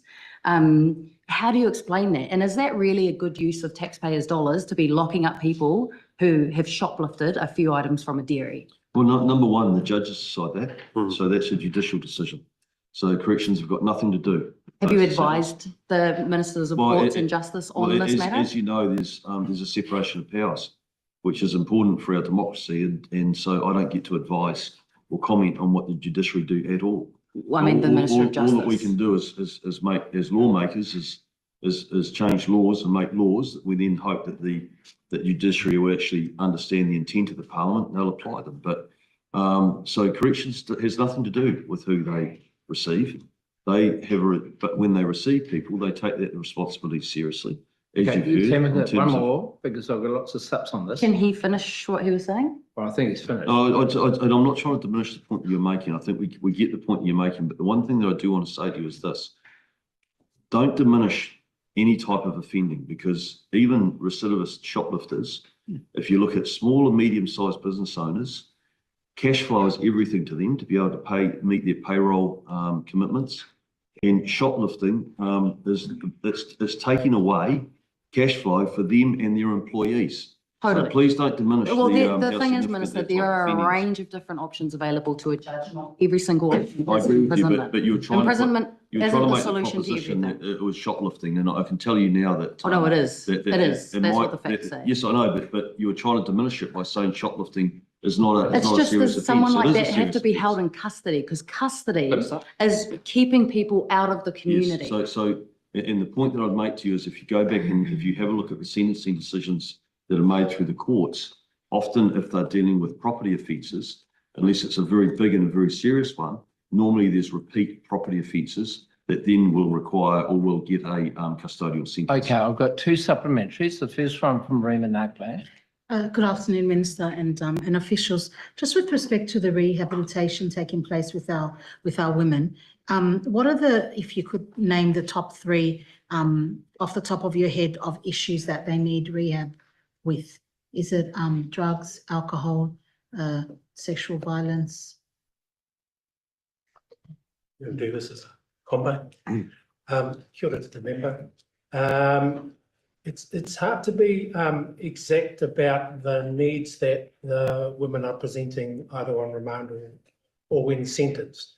We know pre-sentence, having suitable Tracy, addresses to be you bailed got to supper are on an this? upfront barrier.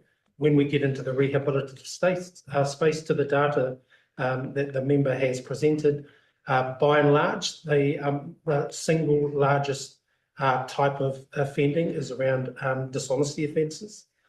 So having the ability to have rehabilitative options that focus in on the kind of financial pressures, the sorts of triggers that lead to the behaviours of that type of offending will be important.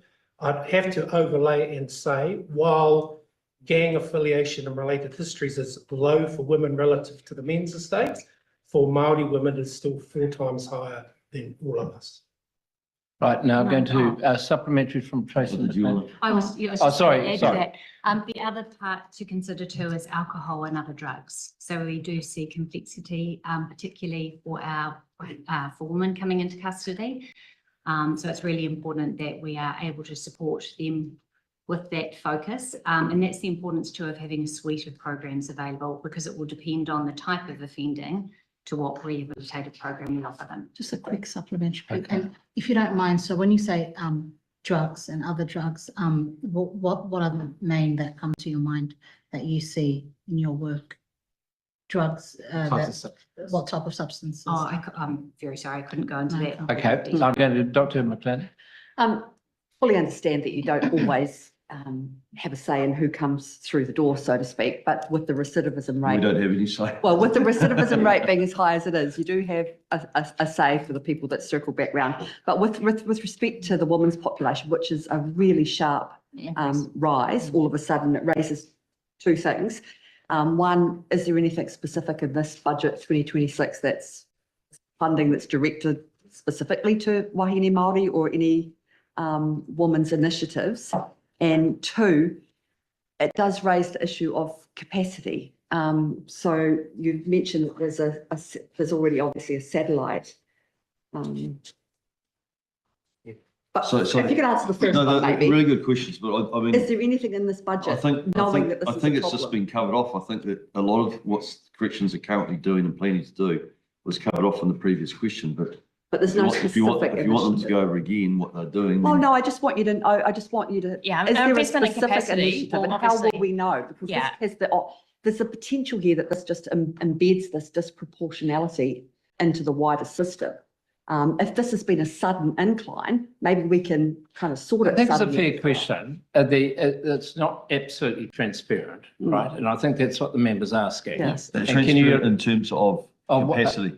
and how the money's been spent Yeah. and in what area specifically. I think You're that's right. what the member's getting. Yeah, at. Rachel, cover that off. Yes, so the investment in capacity in corrections obviously covers all demands, right? So we have, and we've got all different types of demographics coming in. We've got, sometimes young people as well, which we need to keep separate. We've got people with mental health needs that we need to keep in a particular way for their safety. And, obviously, talking about women. So our capacity investment is across the board, and we will be making decisions that do meet the needs of the forecast as they are being presented. So whilst we don't have a specific breakdown line item, it is absolutely an area that we will be investing in. And much like Kim and Hidimini have explained, we've got a lot of other initiatives already in the pipeline to be thinking about.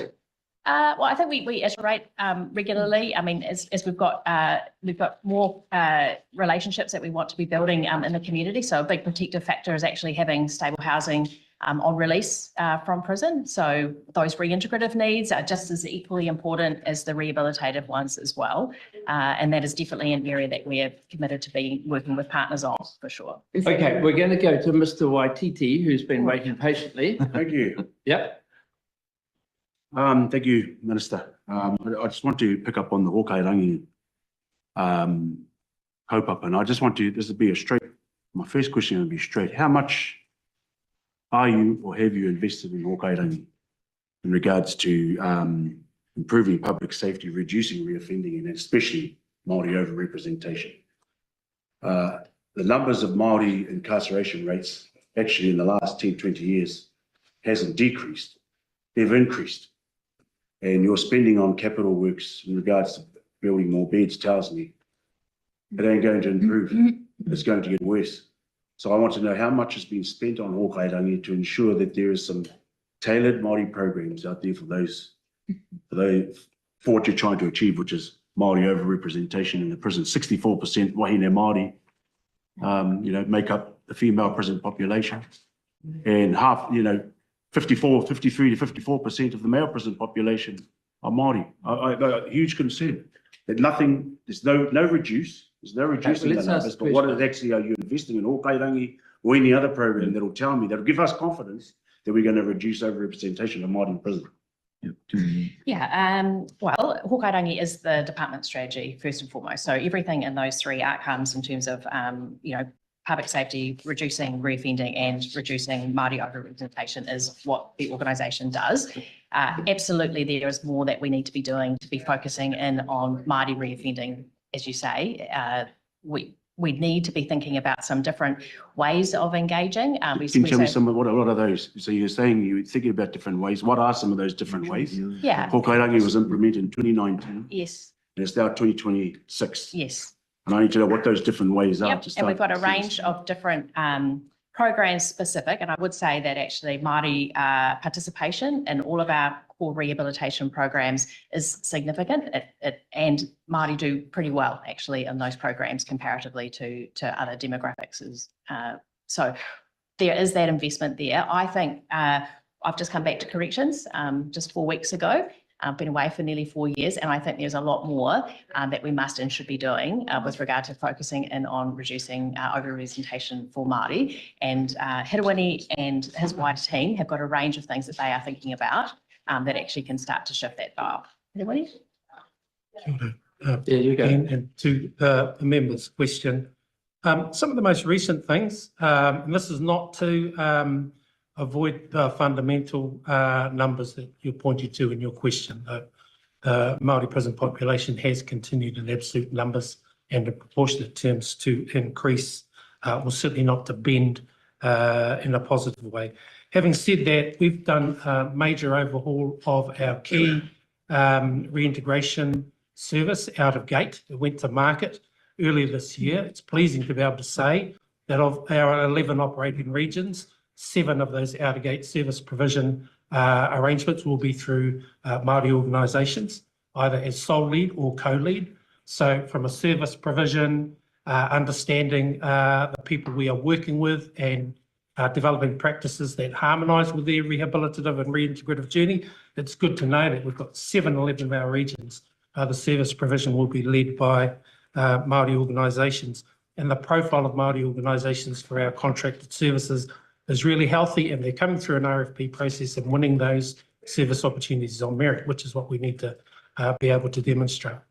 On rehabilitation, our numbers are showing that since Hokairangi 2019, maybe before that, if we can get rehabilitation programs available to Māori in our prisons, the participation rates are higher than everybody else. The completion rates are higher than everybody else, with the exception of psychological services where the completion rates are on par with everybody else.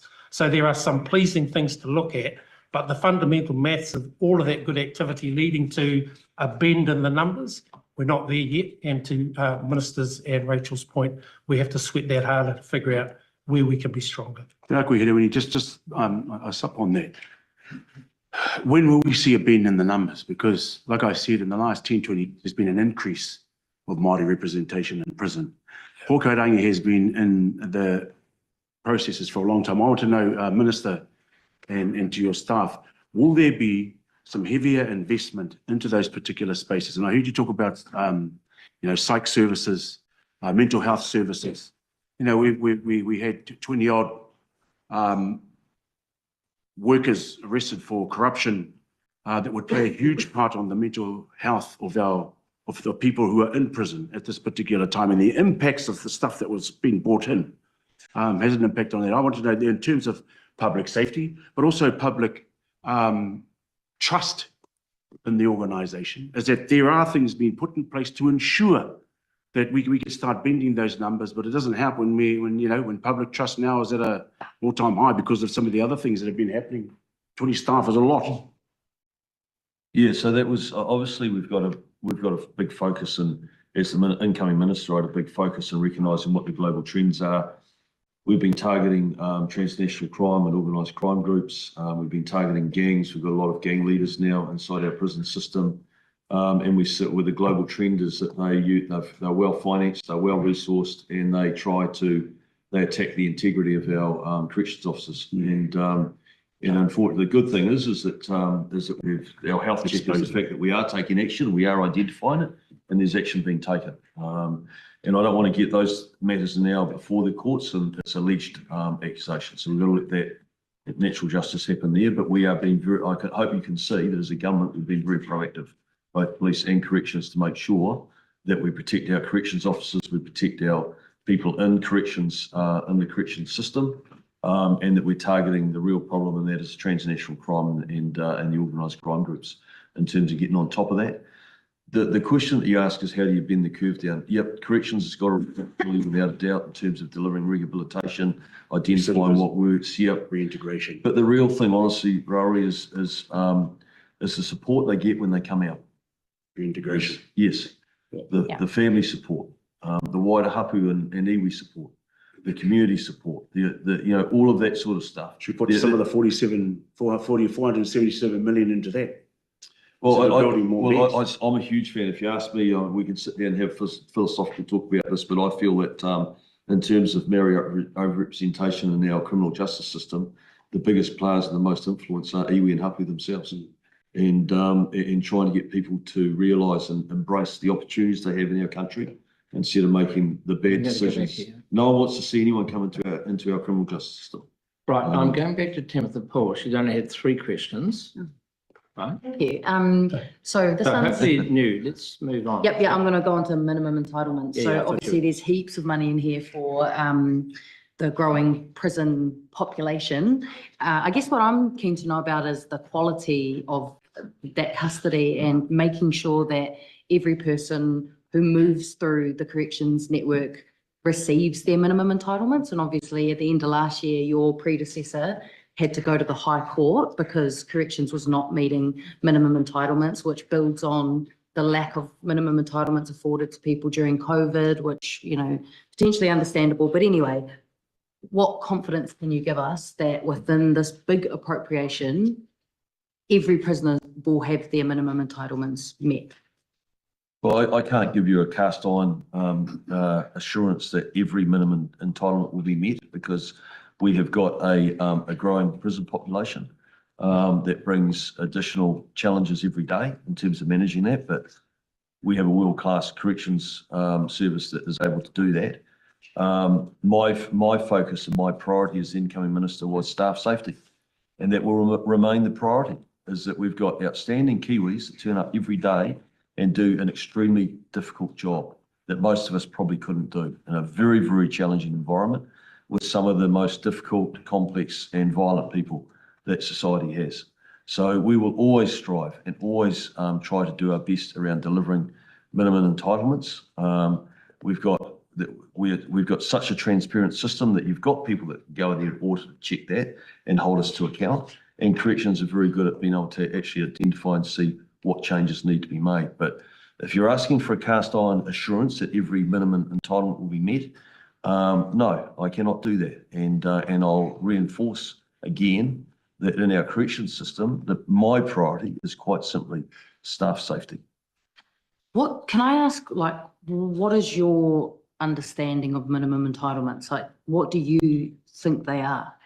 Well, it's pretty self-explanatory. It's a set of entitlements that are deemed to be or put forward as being a minimum set of entitlements.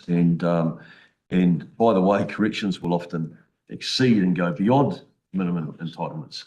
That doesn't often get reported or that's not visible, but that is often what they do. But it's a set of standards that we can work to, and corrections do that in good faith.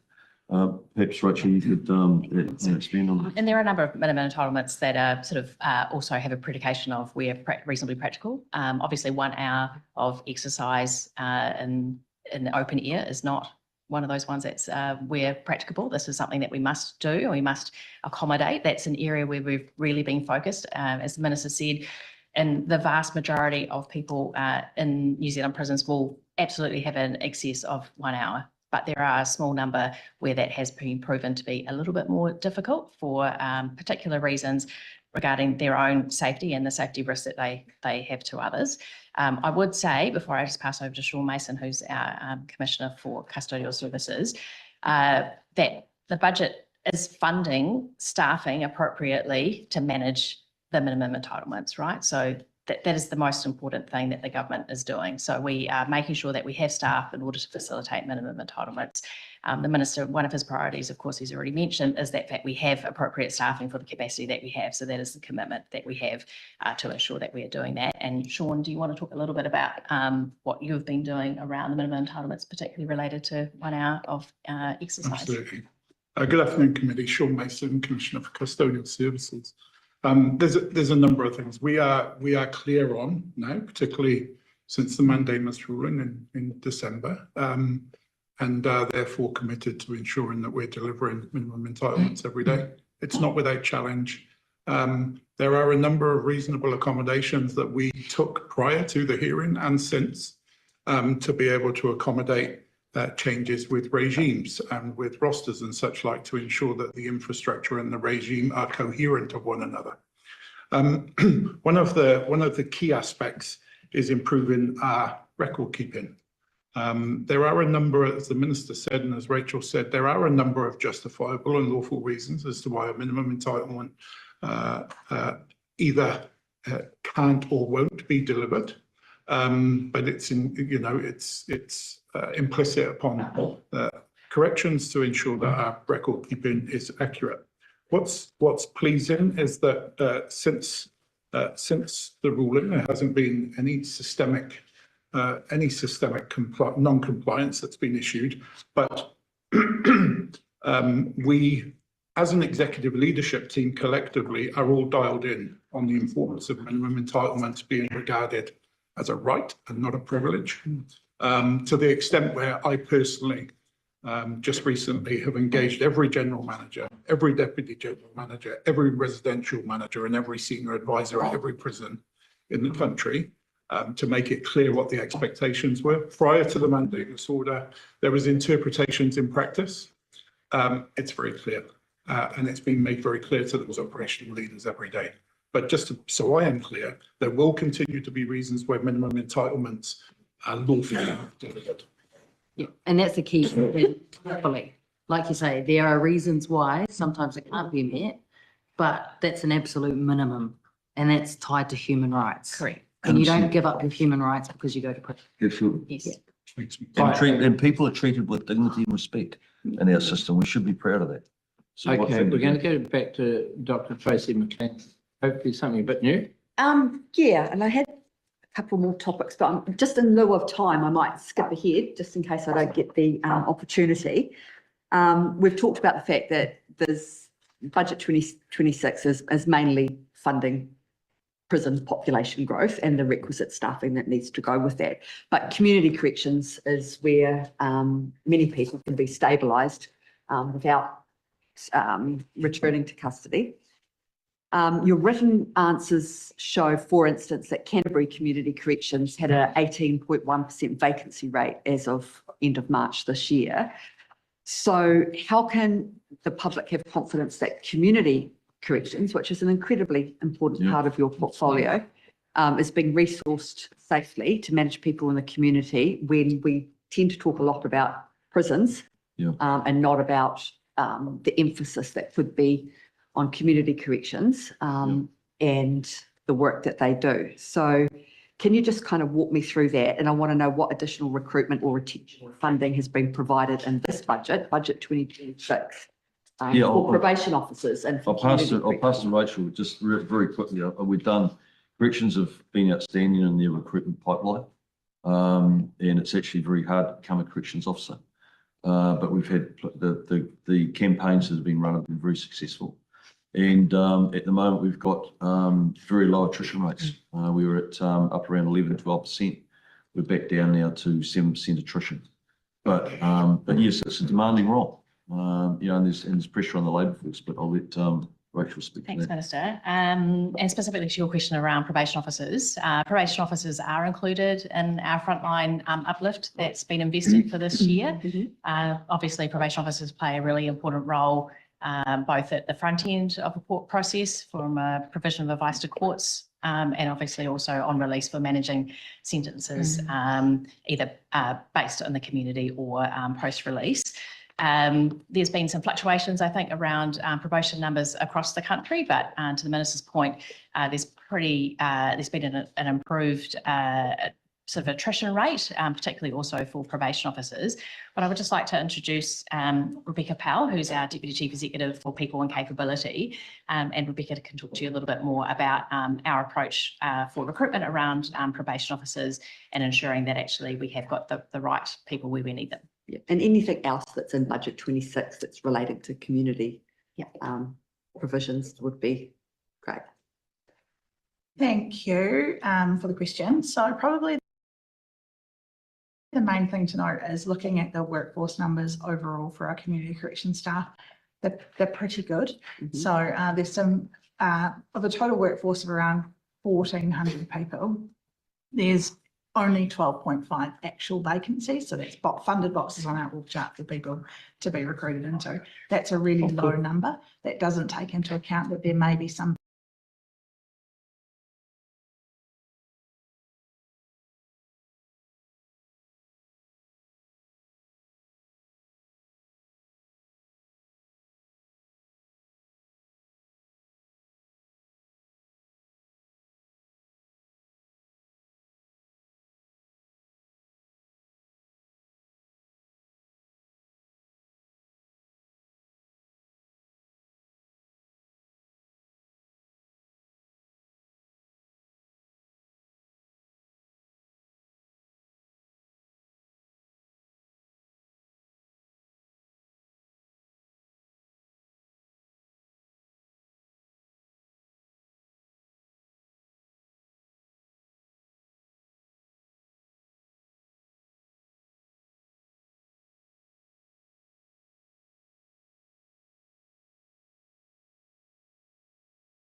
Hi everyone. Sorry about what's happened just there. One of my flatmates unplugged the vacuum cleaner, turned the plug off the wall, and turned also off the router and the whole One of those internet at the and same something that time. Corrections has been involved So in we're for, back for here many with years Mark now, Mitchell. but we do have to have a variety of different methods depending on the type of facility that might be already in existence versus something that might be larger scale and more developed, sorry, not more developed, but more standalone. So, you know, we have sort of a range of, obviously, as you said, you went to Auckland South Corrections Facility, which is design, build, maintain and operate.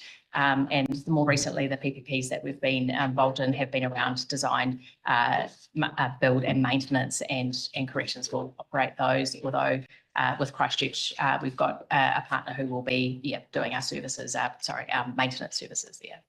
Thank you. Yeah, Right, thank we've you. got a supplementary from Tabitha Paul. Oh, just on the prison facilities themselves, there's a new unit at Waikeria, or well, Correction says it's part of Auckland Regional Women's, but An it's existing unit. yeah, to accommodate women.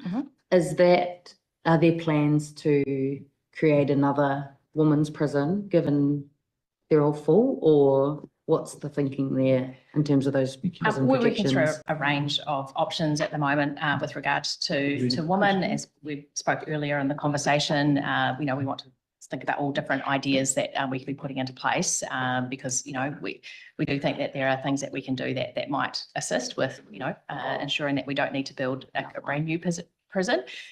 We have in the past used units on a satellite basis for many over many years at Waikeria in particular, so it's not completely unheard of. And we've also used the top jail at Rimataka Prison as well, so for women. So these are not new concepts. I've got one more supplementary on this topic, and then I'm going to Rimanakale.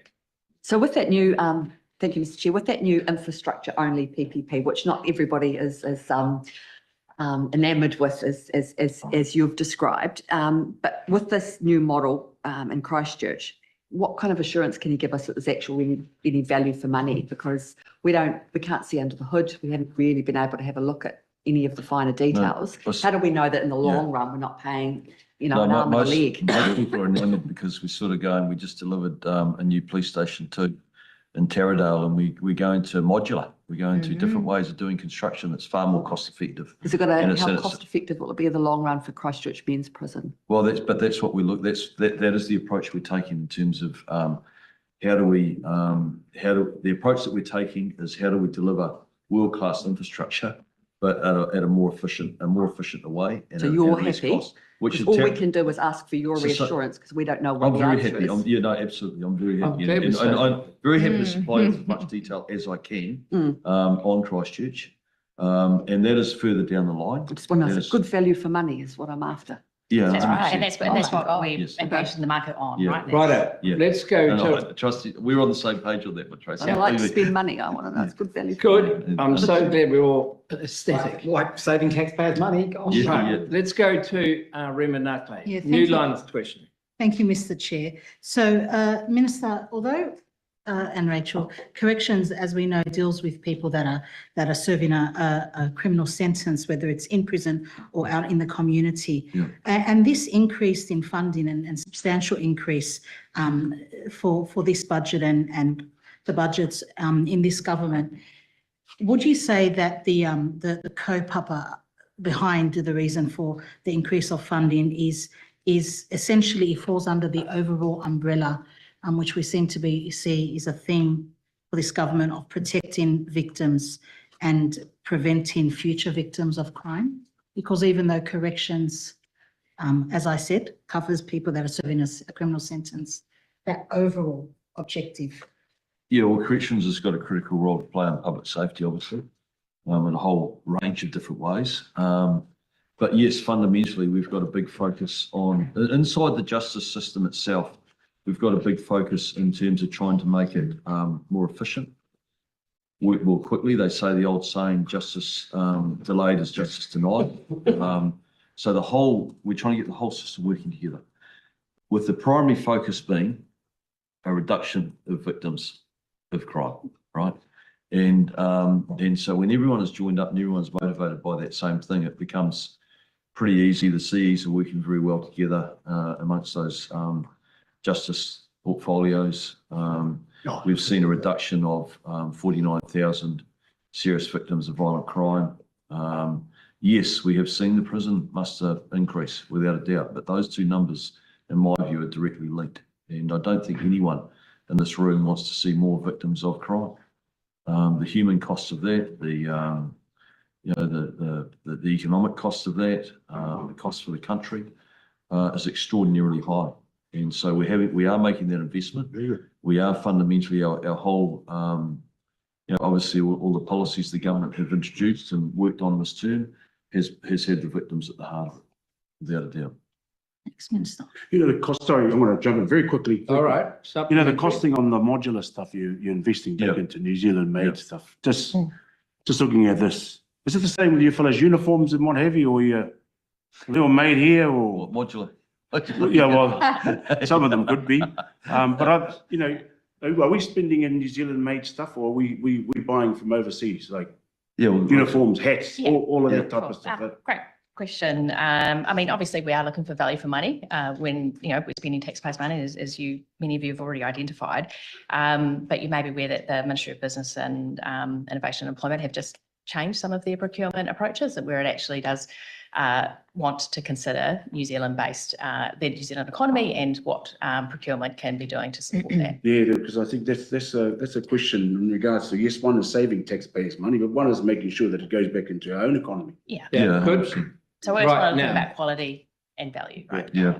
Now we've got 4 minutes left, so we're going to make this count. We're back to Tracy McClellan. Sorry, and I'm going to go really fast, and I don't mean for that to be disrespectful of this topic, but we haven't touched on mental health. Yes. And I do want it to be noted, and I will follow up with some written questions. Yes, well, I afterwards. don't mind going a little bit over time. Okay, so, we know that there's the complexity of people ending up in the prison system is getting much, much more complex. Yeah. Some would argue that the health system is failing some people with mental health disorders, and we're ending up incarcerating them into a system that's not necessarily equipped to deal with it. Yeah. Have you done any work on quantifying the cost and operational impact of using prison staff, ICU beds, one-on-one observations, all of that sort of stuff, because the health service lacks good capacity, question. and what are you doing?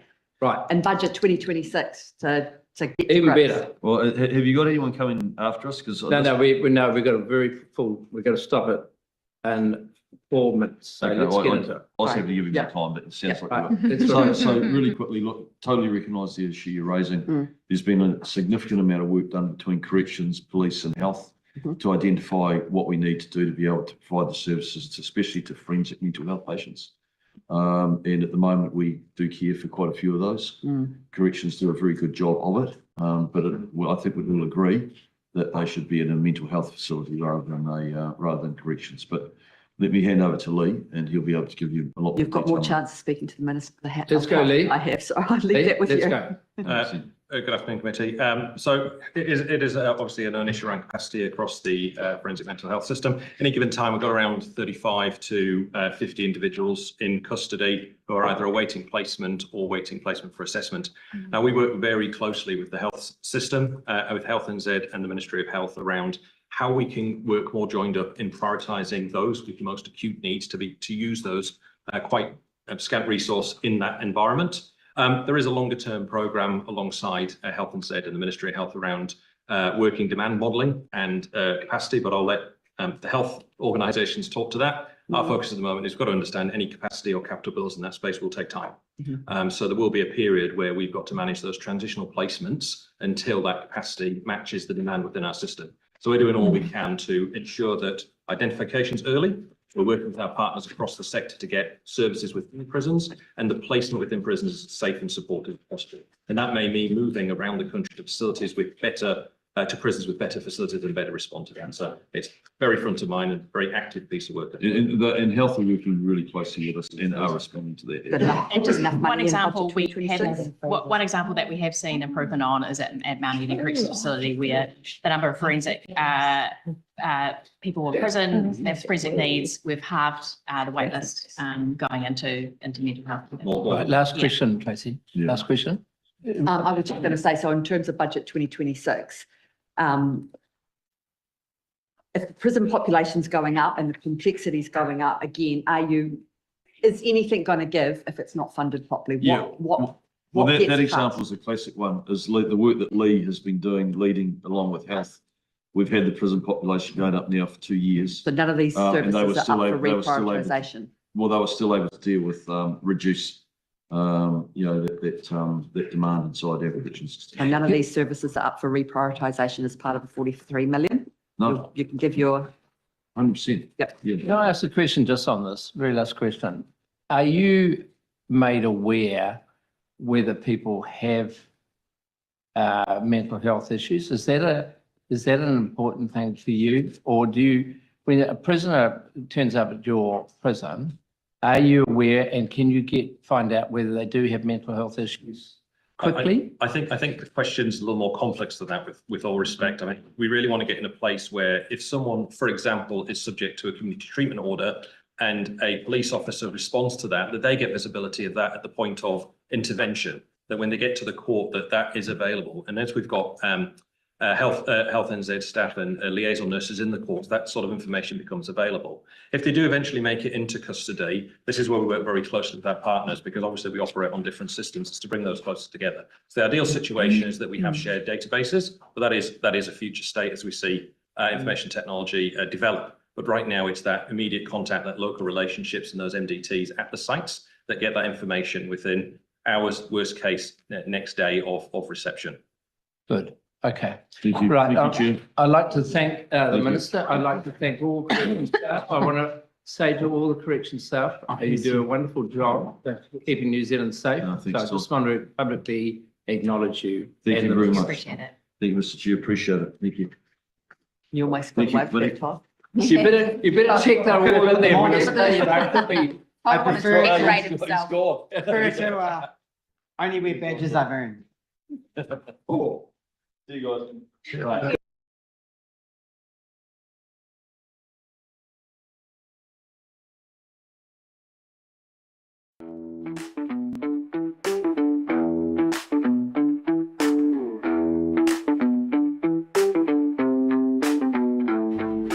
Under the roof.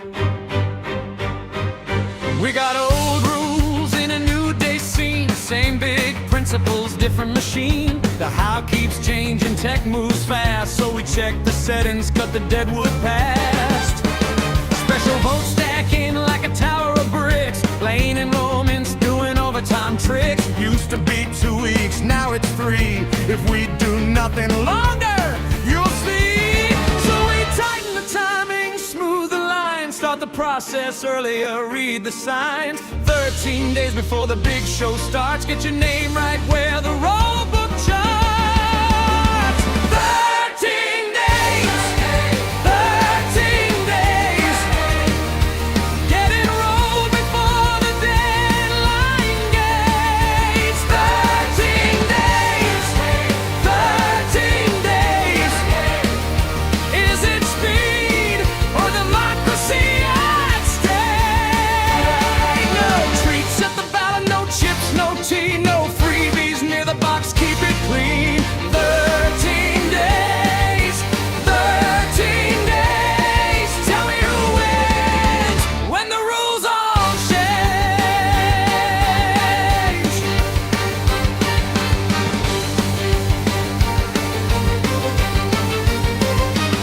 Auto updates, moving addresses along. Go data, keeping details strong. Roll stays current between each race. Less last minute chaos, faster pace. Advanced voting, 12-day run. Make it formal, job gets done. No costly letters sent by post. More modern system, cut the toast. And prisoners sentenced, no vote while inside. Consequences land on the other side. Serious offending held to account. Serve your time, then re-enroll back on the mount. Mental health detention kept the same. 3 years plus, that's still the frame. And promoted details, safer to share. Less risk, less harm, more fair. 13 days, 13 days. Get enrolled before the deadline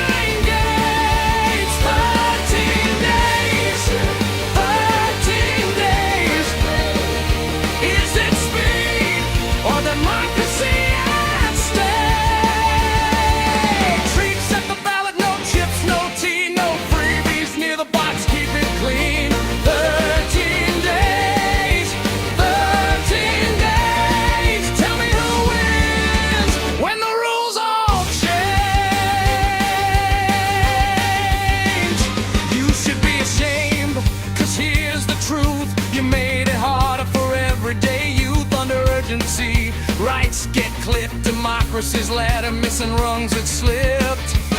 They say timeliness like it's the crown, but it's people showing up, don't shut them down. 100,000 turned up last time, now you call them drop kicks in the grave. If your first vote's turned away at the door, you don't come back. Seen that before, so I push this if it won't speed the count. Feels like tilting the field, stacking the mound. They had other options, read the page, but chose the cut, set the stage. Harder to vote, easy to claim, but we see the game behind the name. 13 days, 13 days. Who gets locked up when life derails? 13 days, 13 days. Is it order or a vote or jail? Oh, negotiate weeks for a coalition seat, but won't spare a few days for democracy. 13 days, 13 days. Tell me who wins when the rules all change. If voting didn't matter, why shape the flow? Shadowy influence, let it show. Unemployment rising, youth shut out, yet you close the door when they come about. Human rights says it plain and clear. Foundational right, don't interfere. So why not let updates do their work? Right out 26, don't jerk the yoke. And food at a Marimanaki Tanga, not buying votes with sausage fang. And $6 grand secret, why hide the stream? Let real humans fund the democratic dream. For the global jeopardy, please don't bluff. Enrollment's a legal duty, simple stuff. Special votes take 10 times the time, projected to 1 million future crimes. Treating near the booth, that's not okay. Menorah while lessons clear the way. We want results that don't take weeks. Confidence matters, system speaks.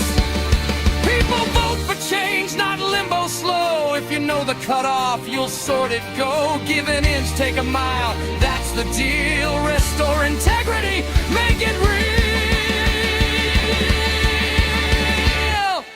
Reach scenarios, do the math. 727 pay those 740 gain. Nearly same path.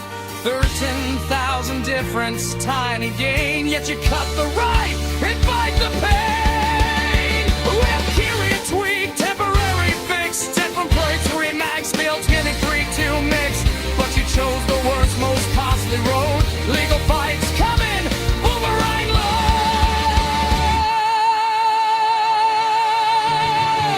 Crocodile tears, that's what I see. In Australia, it's 26 still free. UK about 13, no collapse, no doom. Enrollment's compulsory here too. Clear the room. Same day enrollment officials warned that the recounts were the price we earned. 2 weeks to 3, next would be 4. So fix the basics. Give a year in raw before.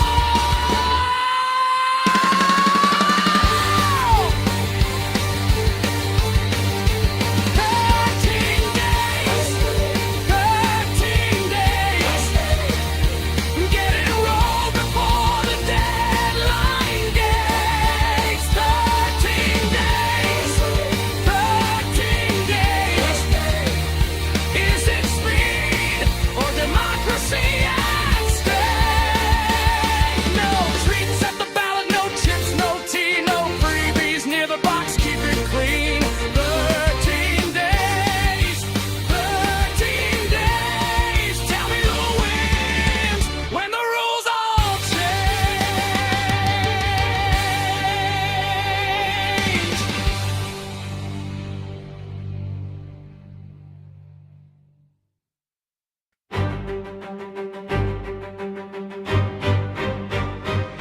We got old rules in a new day scene.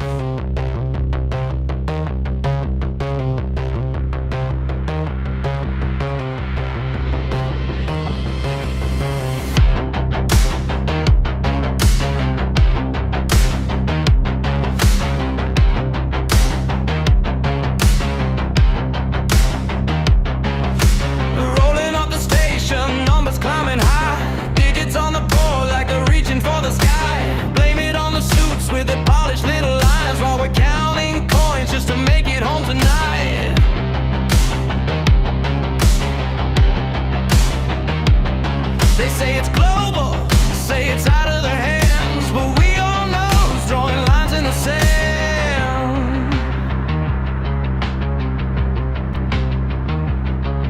Oh, you hear them talk, but it's all delay. Another press conference, another price to pay.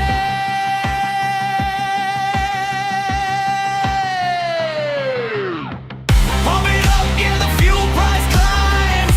Point the finger, say it's just the time. From Donald Trump to Nicole, Willis on cue, we're doing our best, yeah, right, sure you do.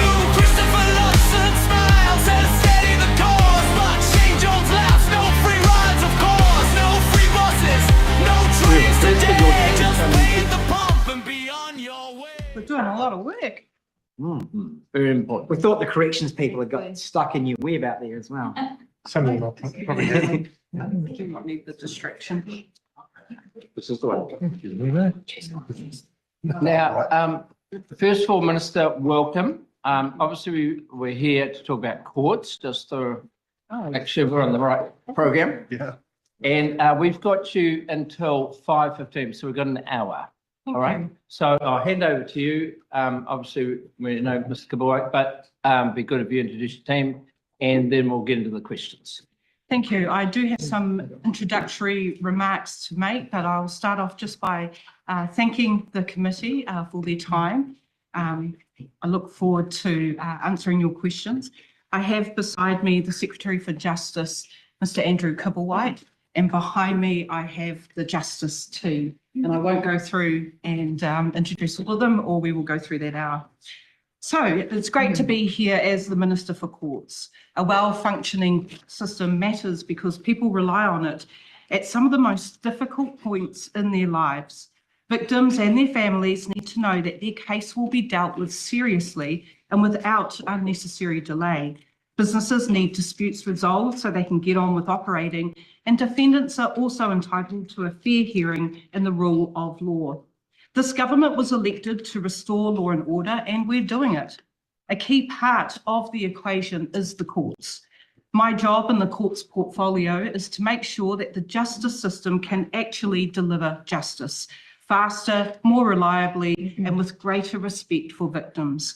When cases drag on for months or for years, victims are forced to relive the worst moments of their lives. Witnesses lose confidence, families are left in limbo, and offenders are not held to account quickly enough. There's a lot more to do, but we're seeing progress. The Chief District Court Judge's timely access to justice protocol set a clear expectation that by June 2027, 90% of District Court criminal cases should be disposed of within the required timeframes. This is particularly important because the District Court is where most New Zealanders experience the justice system. So since February 2024, the proportion of cases disposed of within timely justice thresholds has increased from 81% to 85%. In the Auckland Metro, the improvement has been even stronger, from 71% in February 2024 to 83% as at May 2026. The District Court's criminal backlog has seen a 28% decrease since February 2024. This means fewer victims waiting for their day in court to see justice delivered. Mr. Chair, progress has also been made in other jurisdictions too. As at April 2026 in the High Court, criminal cases are being completed faster. Over the last year, the average age of completed criminal cases has fallen by 12% or 82 days. In the High Court civil jurisdiction, the average age of completed cases has fallen by 6%. In the Family Court, a deliberate focus on older applications has reduced the average age of active applications by 5%. In the Coroner's Court, targeted investment and a backlog reduction strategy are making a real difference. And in the last 12 months, active cases have fallen by 20%. That is 1,036 fewer active.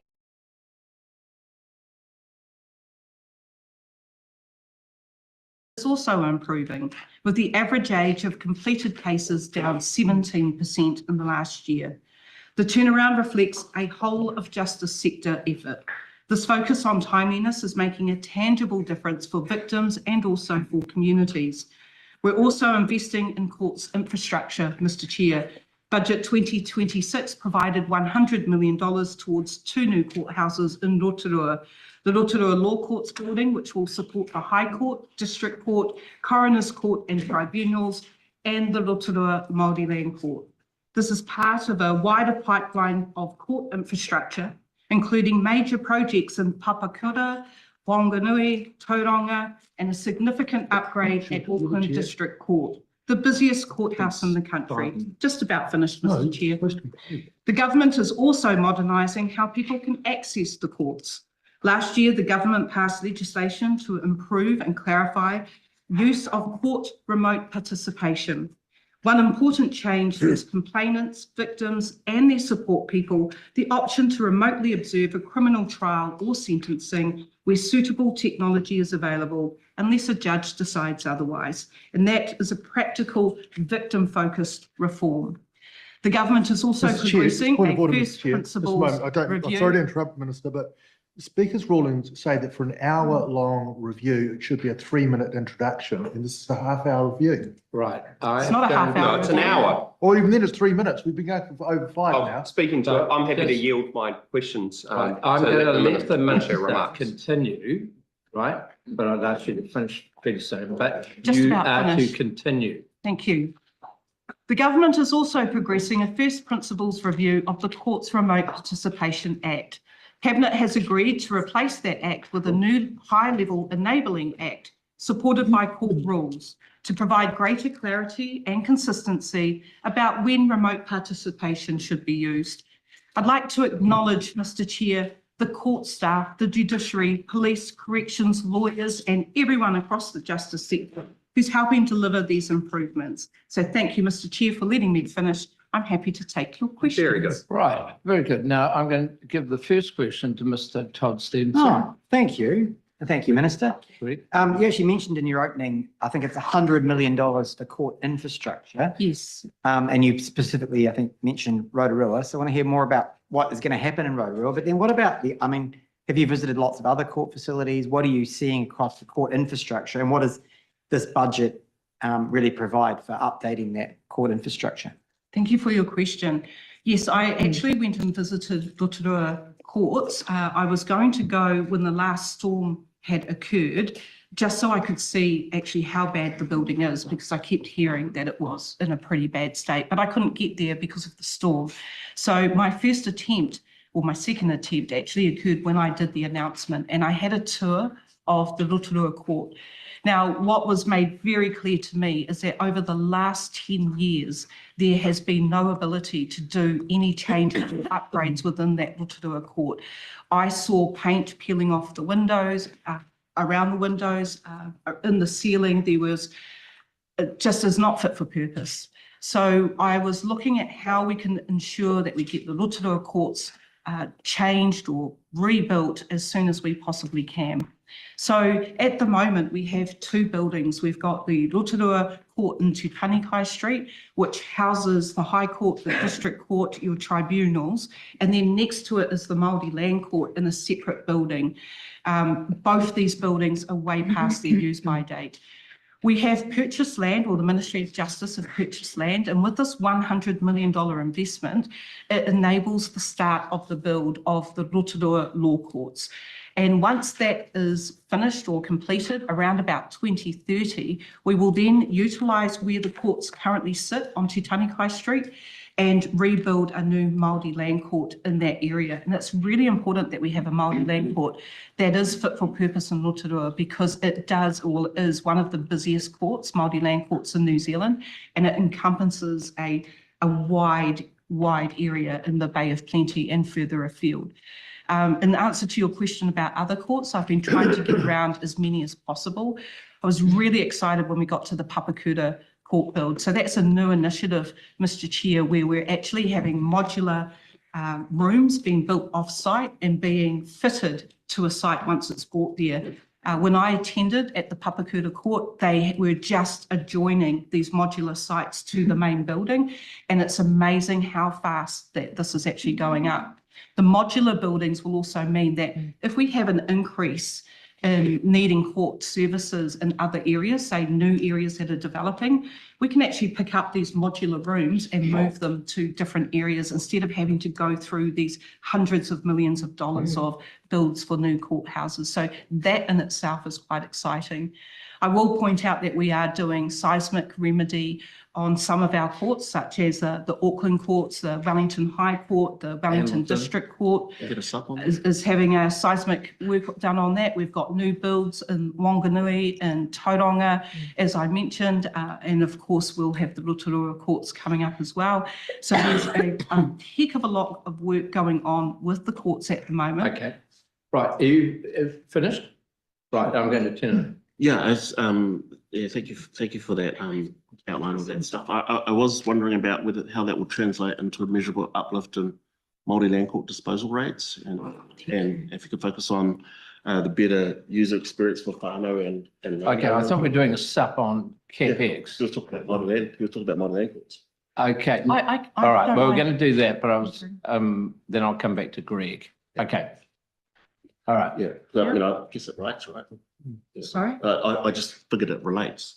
No, I'm happy to answer that. So the Māori Land Court was really, I wouldn't call it disarray, but it wasn't working appropriately. It hasn't been for many, many years.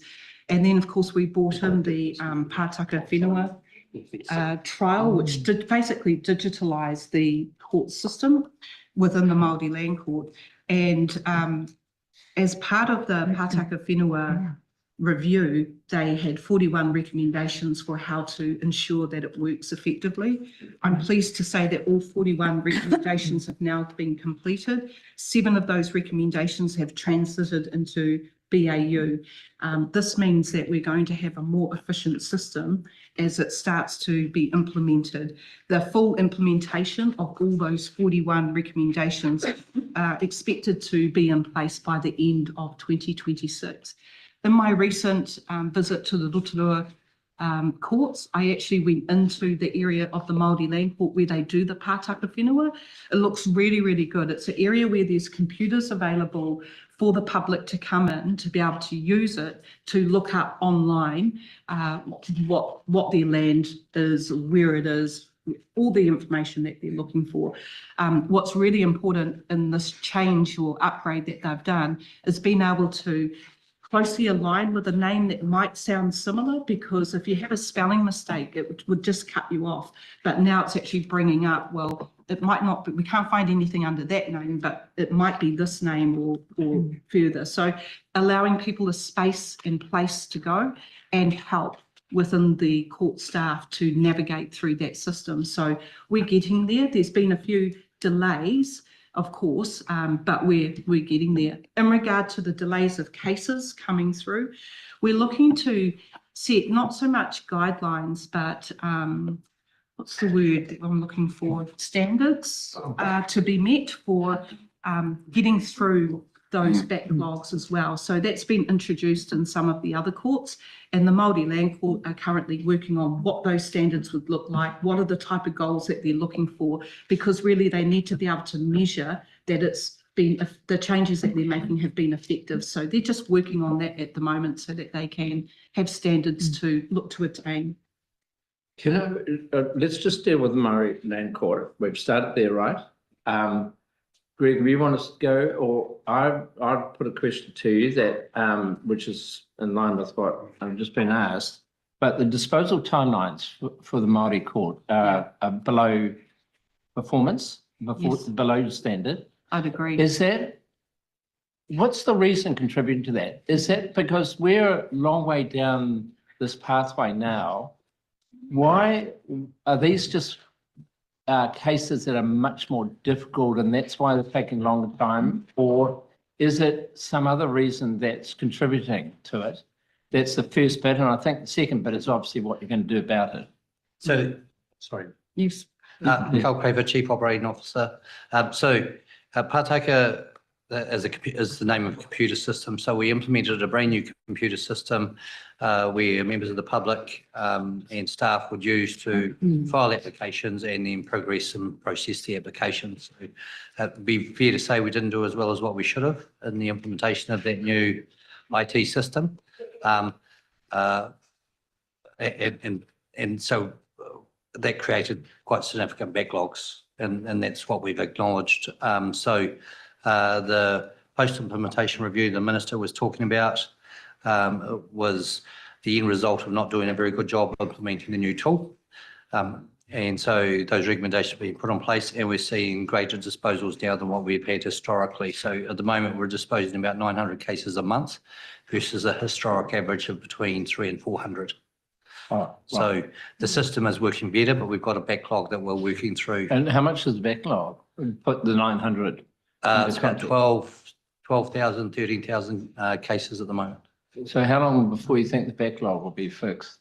Well, interesting enough, one of the things with the system is better now for people to apply, so we've got increased inflow.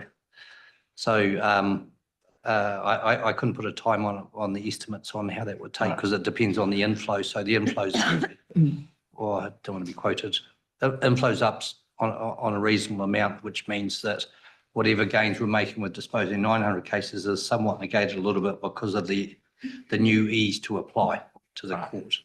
So, well, let's ask the question another way. What would be the oldest outstanding claim that hasn't been dealt with in the court? I can provide that figure. It won't be because of the Pātaka IT system, it'll be because of varying things. So somebody can apply, but if it depends, you know, if it's about governance or the trust or succession, some things have to be dealt with in a certain order. So until some of those things are dealt with, the case can't progress. So there are some older claims sitting in there, but I don't have the figure off the top of my head. Greg, I want you to.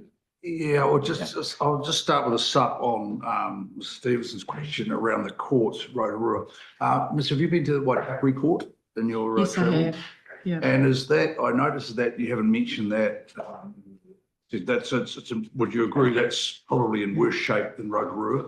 I wouldn't say it's in as worse shape, but I'd say it's in pretty bad shape, absolutely. Rotorua has been in a state of disrepair for a longer period, for over 10 years. I think both courts are in quite bad condition. The reason why I haven't mentioned it is because it's not in the budget considerations. Managed to get $100 million to get Rotorua underway, but could not, in the financial fiscal constraint that we are in as a government at the moment, could not afford to get both or funding for both courts to go ahead. Well, of course, that was in part of a PPP proposal, wasn't it? To be paired up with Rotorua. What happened there? So that's right. It was a PPP for both courts to be done at the same time. But I mean, the reality is we have a $9 billion interest debt. I mean, that interest debt is more than the justice sector of courts, police, corrections, Ministry of Justice and Customs, their entire budget altogether. So at the end of the day, when I'm trying to solicit the government for money to do both courts on a PPP, the money actually just wasn't there. So it seemed more prudent to then separate the two and see if we could at least get Rotorua underway and have one of the courts in process. And we picked Rotorua because it is in a really bad state. It has been 10 years of disrepair there. And like I said, Waitakere, that will be my next one that I'll be going for. It's really urgent to get these done. I will say, though, that there is over 40% of the court buildings around New Zealand are currently being worked on in some form to bring them up to standard. It's just a reality of them being left, not by the past governments, but successive governments over a period of time. It's now got to a point where we can't wait any longer. So we're trying to do the best we can with what we've got. You're aware that some land has been disposed of out in Waitakere. Was that court's land that's just been disposed of? Was that? No, we still have the land. We have purchased separate land there in the same way we had with Rotorua. Okay. So I mean, as the minister says, Waitakere is at the top of the list of unfunded projects now. We've actually done a lot of work over the last few years in trying to get much more rigorous about assessing all of our court buildings and what they need and the impact on operations and safety and seismic and all of that. And we have a 30-year plan where we can identify the conditions of the courts and see how they're tracking. Successive governments have started under the last government. It's been continued under this government. They've supported that with an investment track that, to be honest, is unprecedented in the court system. It's a good thing. We have actually been able to sustain quite a steady program of work in the courts. But the fact remains that the Waitakere is next, and that's still in a pretty dire state. We've done some work in Waitakere. We've done more work around services and air conditioning. I think there's more work has been done on the roof there because we have had some quite bad leakage issues on that site. So we've done some work. Sick lawyers, yeah. A few sick lawyers too. Well, we have to monitor that, the air quality in all our buildings. Obviously, the committee will be aware that in Rotorua recently we had to actually vacate the judges because some of the black mold. So we've had to do that and replace carpets and the like and do some spot repairs so that we can keep that building functional until the new one is constructed.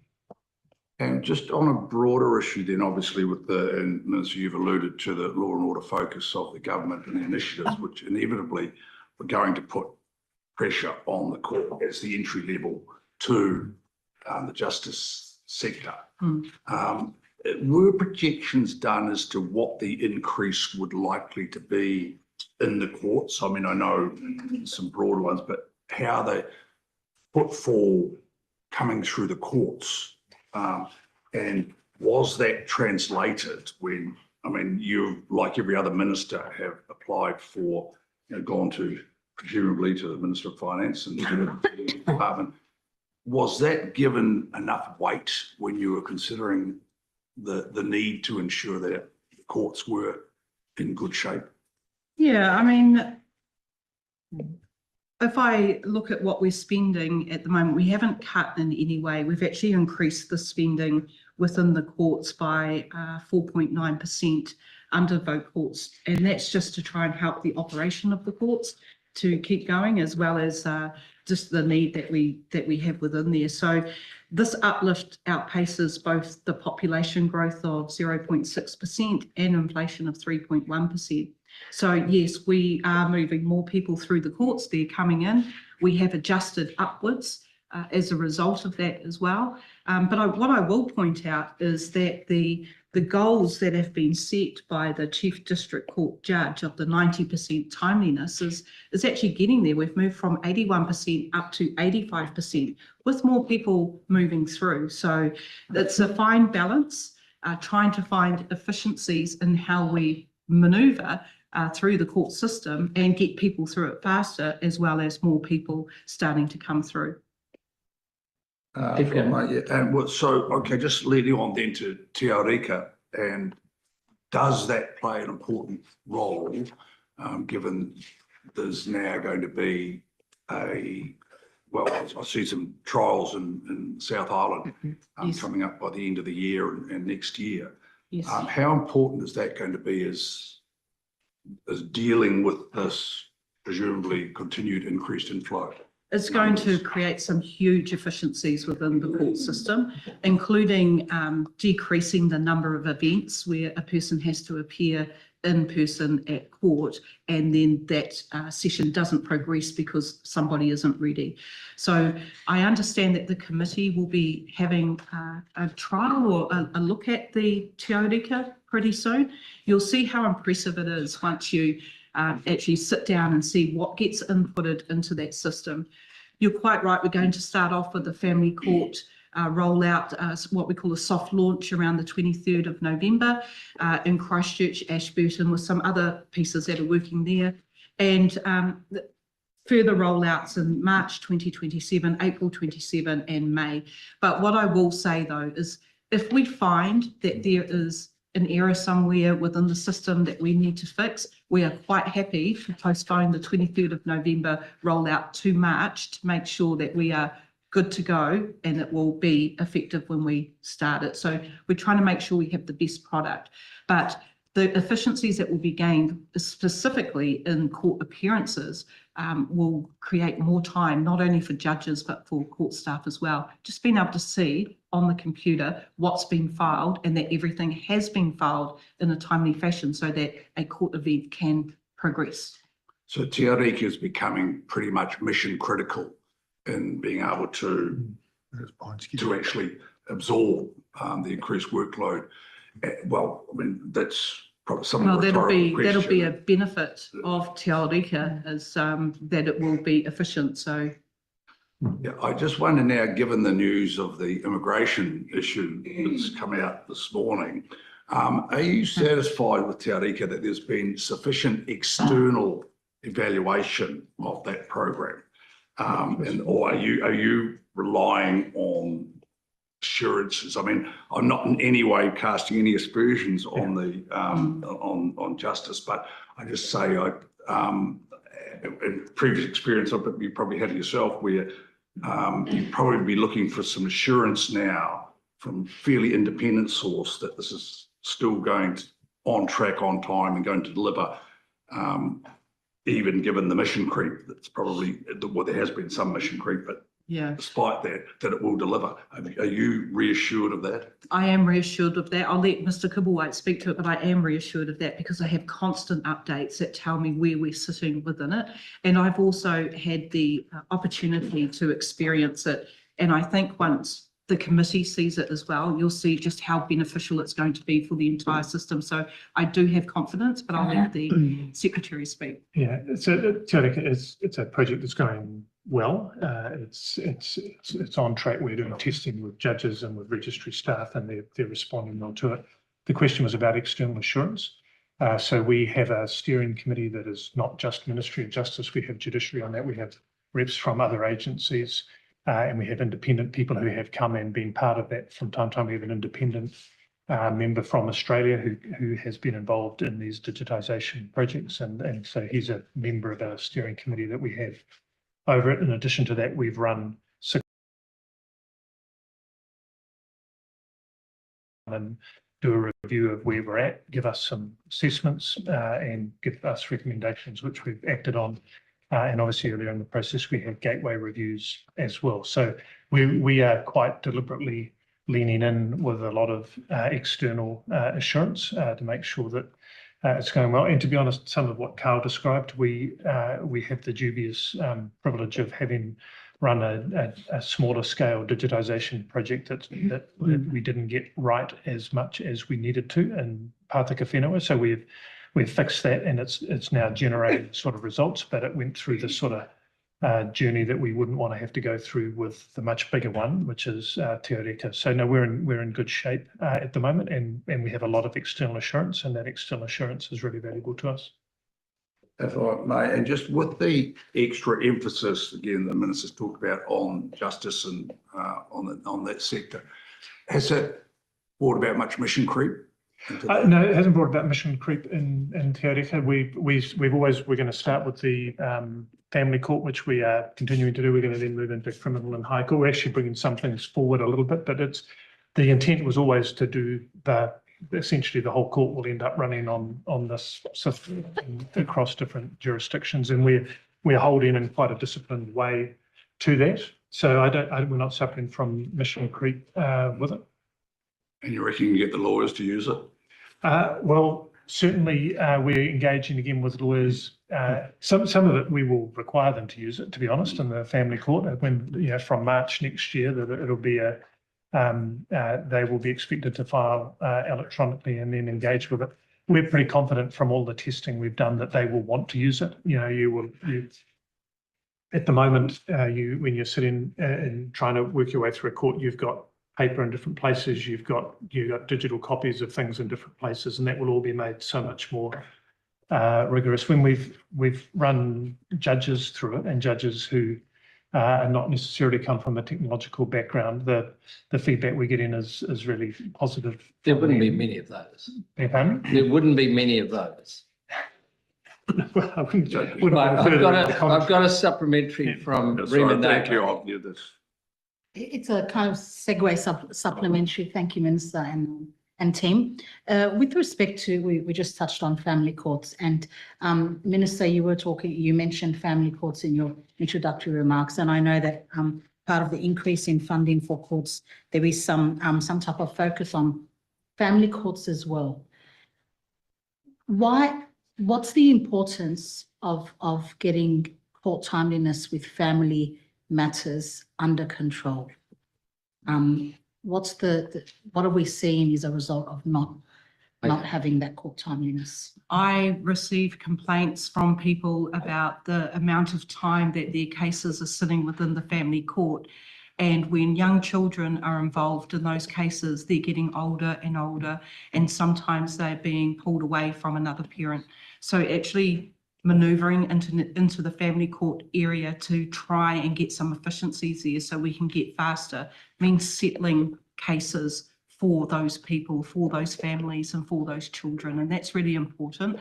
This is part of the reason why we will be starting with the family court in Te Awarika, because it is a court that desperately needs those efficiencies. But if I may, Mr. Chair, I'd just like to speak to some of the things that we're doing in the family court. I was going to ask to try and get rid of these backlogs. So there's a family court action plan, which was launched in 2025 and 26, and the action plan identified 10 key areas that we should be focusing on, the court managers and the registry staff to be focusing on. And at the end of April 2026, the number of applications in backlog actually reduced by 11% nationally, from 9,901 to 8,831. It's still a lot, but it's starting to come down. The number of cases without a future event scheduled reduced by 23%, from 1,062 to 815. And the number of data entry errors decreased by 72%, from 247 to 69. So we're currently working to help and develop a timely access to justice standard for family court proceedings. So this is similar to what the Chief District Court Judge has done with the standards that he's trying to set within the criminal backlog of the District Court, 90%. So the Ministry and the Judiciary are working together on what would be an achievable outcome that we're trying to look for, a standard that they are trying to meet, and for both proposed, defended and undefended applications. And I will also note that in 2025, the full complement of 13 family court associates has been delivered. So they've been operating for 11 months now, with 6 appointed in 2024 and 7 appointed early last year. And since they were introduced, there's been an increase in the settlement conferences, which means they don't even have to go to court because they're getting their stuff sorted beforehand. And compared to May 2024, the settlement conferences have increased by 96%, which is absolutely huge, from 1,425 to 2,904 in the year ending April 2026. And these are mainly directed at the Care of Children Act and property applications. So there's work being done in the family court, but there's still, like I said, over 8,000 families that are still struggling to get through the system. So we're working on it, and when Te Awarika comes in, the more efficiency should be gained. And hopefully I will be here again next term, giving you even higher stats for the family court. And supplementary, if I may, please. Minister, so with all these improvements in numbers, so am I to understand big part of those improvements, in your opinion, is because of those key focus areas and that kind of clarity of purpose? Yes, well, trying to figure out where is the jam? What is the problem that we're trying to fix here? Finding 10 of those and then saying, okay, well, could we work on these 10 areas and get some improvement? So they've been working on those 10 areas, and hence we're starting to see those improvements. So once Te Awarika comes in, again, it's just going to move things a lot faster. So just speaking to Member Greg O'Connor, talking about the family court itself and the plan of Te Awarika, yes, it's going to create these efficiencies, but we haven't even implemented it yet, and we're already getting efficiencies just because we're trying to ID where the holdups are and whether or not we can smooth those out. Thanks, Lisa. If I please, supplement, well, three of the biggest holdups, is it right that it's self-representation, adjournments and psychological reports? Yeah. Does that coincide with your understanding of what three of the biggest barriers to progressing or improving Yeah. performance? Tearik is not going to fix any of those, is it? No, it's not, but looking at reports, remote participation. Okay, I'm going to go from memory here. Looking at reports, we're actually looking at more efficient ways to be able to do these reports. So within the courts, These are psychological reports you're talking about. well, this is all types of reports, making sure that we have report writers that are able to do the job. Now, I know of a report sector that's been brought together, $900 per report. It's alcohol and drug reports. So just looking at how we're going to be more efficient with those report writings as well. Sorry, could you give me what those other ones were? It was the So reports. there's self-representation. Yeah. I understand as a hold up. Yep. Adjournments and psychological reports, which they're not mutually exclusive, any of those things, of course, but Yep. that's just, well, that's my understanding. It may well be is that, They're all factors. are they I major wouldn't say factors? they're necessarily the top three. They're important factors. Obviously, So what adjournments are the driven- top three? Because this is obviously an interest for the committee. It would depend which jurisdiction that We're you're talking the family court. we're talking in the family court Well, jurisdiction. those points I brought up. I might see if Because That's why we get someone up. The adjournments will actually be helped by Te Aurika, because quite often Sorry, the adjournments will be helped by Te Aurika, because a lot of the adjournments happen because people aren't ready. So you'll be able to see within the portal that people aren't ready, and it will save people actually having to turn up to Isn't there, court and being as adjourned. an MP, local MP, I've had many people over 12 years been involved in family courts. Whether this is right or wrong, I don't know. I'm just what I've heard, right? But a lot of it seems can be vexatious by one particular party in a failed marriage, particularly, or partnership, whatever term you want to use. And also the issue that hearings are held and people simply don't. Yeah. And sometimes it's quite deliberate. Yeah. And the lack of ability to be able to make those people turn up and address the issue in a timely manner amongst ex-dysfunctional families or dysfunctional ex-members, right? That's certainly one thing. The psychological reports is obviously what Mr. O'Connor's talking about, but I'd be keen to hear what you say about that, or whether there are other things that you view as more important. Well, certainly, Mr. O'Connor's right. Self-represented litigants are an issue, and they're an issue across a number of jurisdictions, particularly in the family court. You do. All of the points you raised, I think, are accurate. Adjournments are probably they're an issue in the family court. They're probably more of an issue in the criminal jurisdiction, and there's a range of reasons that underpin that. Part of the issue with the family court has been, I think, the often a difficulty for families to really kind of keep up to speed with what's happening in some communities. It's been a very hard system to negotiate. So we do have a court role now, a navigator or a kaiarahi, which will actually help families and whānau step through some of the issues that they are grappling with. I might. There's another one you talked about, potential vexatious litigants. And of course, we've got legislation which will allow a judge to determine if somebody is being repetitive or vexatious and actually stop them from putting cases through in the court for a period of time. Legislation's there? Is that the? Yeah, I was just trying to find which one it is. We're putting through 18 pieces at the moment, just under my name. I'm not quite sure which one it is. Is it judicature?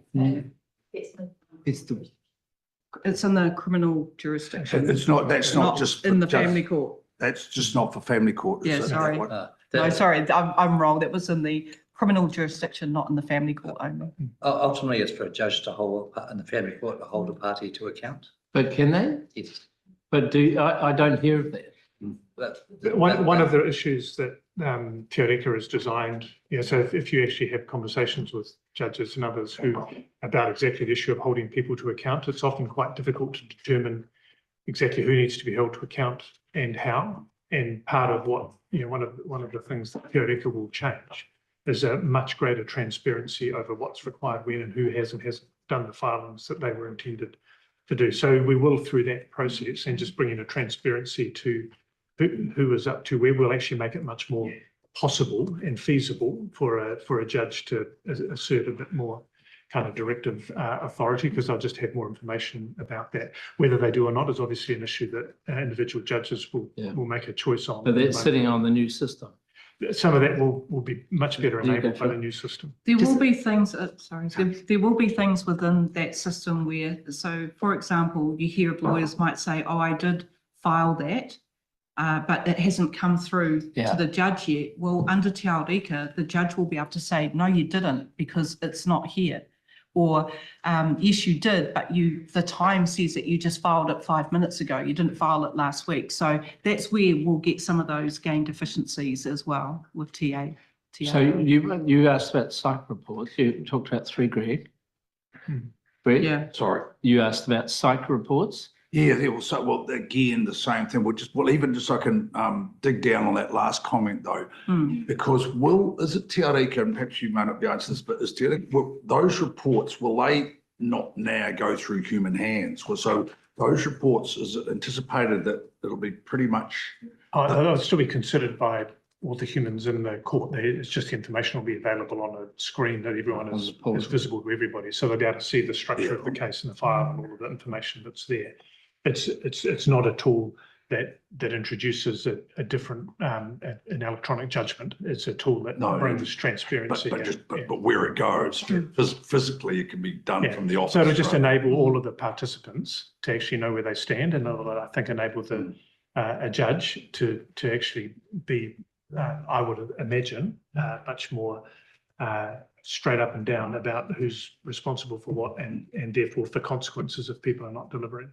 But we could, in the family court, if it would be helpful to the committee, we could do a short. I'm conscious we've haven't been precise about the 3 issues that you raised, Mr. O'Connor. We could come back with a that short would be answer helpful. to that And question. I think what Mr. O'Connor was alluding to, which I think he was going to get to, is the fact there seems to be a shortage of psychiatrists, and that's not your issue per se, but it's obviously having a big impact on justice being served, particularly in the family court. So how you're dealing with that and what you're doing, I presume it's Ministry of Health initiative? It's Ministry of Health, but there are also issues in the justice system as well because of the requirements for reports, and so we're actually it's an active policy question about whether you can vary some of the requirements, which may mean that you can actually take better advantage of what is a limited resource in terms of psychologists and others who can prepare those reports. So what we've done so yes, it's a shortage in the health sector.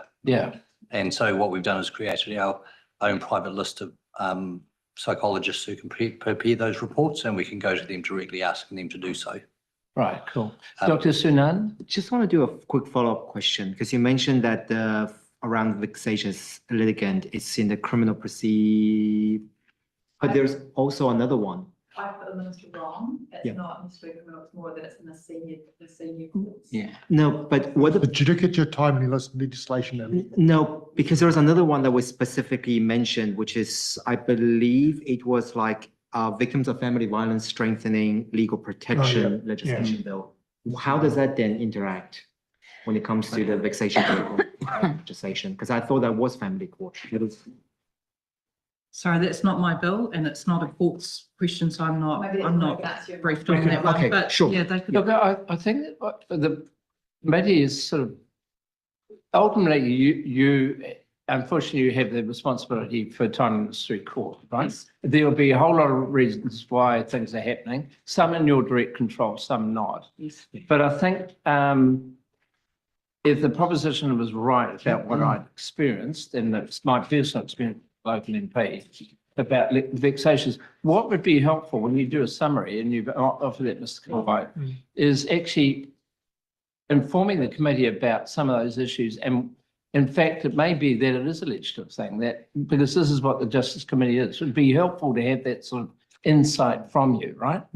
Because we want to see, we'd like you to keep coming here before the committee and every year saying how you've got reduced it. But there'll be a point where it's outside your control. And I think we're missing the argument if we just think we're thinking in strictly courts. And it's like when you come and talk about the justice precinct. Well, the good news is the committee will have many opportunities to talk with me alongside ministers this week. Yeah. Can I just ask, just another question around court timeliness. One of the things we've noticed in terms of the criminal case disposal rate is that we're looking at 83% against the 90% target, but we also remembered seeing that measure itself has changed in terms of some of the categories. Would you be able to, so we actually have no real point of comparison from previous years because of the change in measures. Would you be able to speak to how that potentially? There's only, I think, one change that has happened, and it was something that was signalled when the Chief District Court Judge first brought the changes in. Because in some courts, if you think of a matariki court or an alcohol and drug court, occasionally then there'll be a deliberate deferral of a final decision on sentencing because the offender often after the point that they have pled guilty will be sent off to do various programs and the like, which they then may take into account before final sentencing occurs. And so occasionally there is a deliberate extension of time before the case is closed in a relatively small proportion, but that I think midway through last year, probably further back. It was further back than that? August last year. Yeah. We just made that adjustment so that they would be taken out of the 90%. And I think the difference was about 1%? Yes, and so that meant that the figures improved by about 1% because we were being more accurate in terms of where the delays were caused by delay as opposed to deliberate decisions by judges.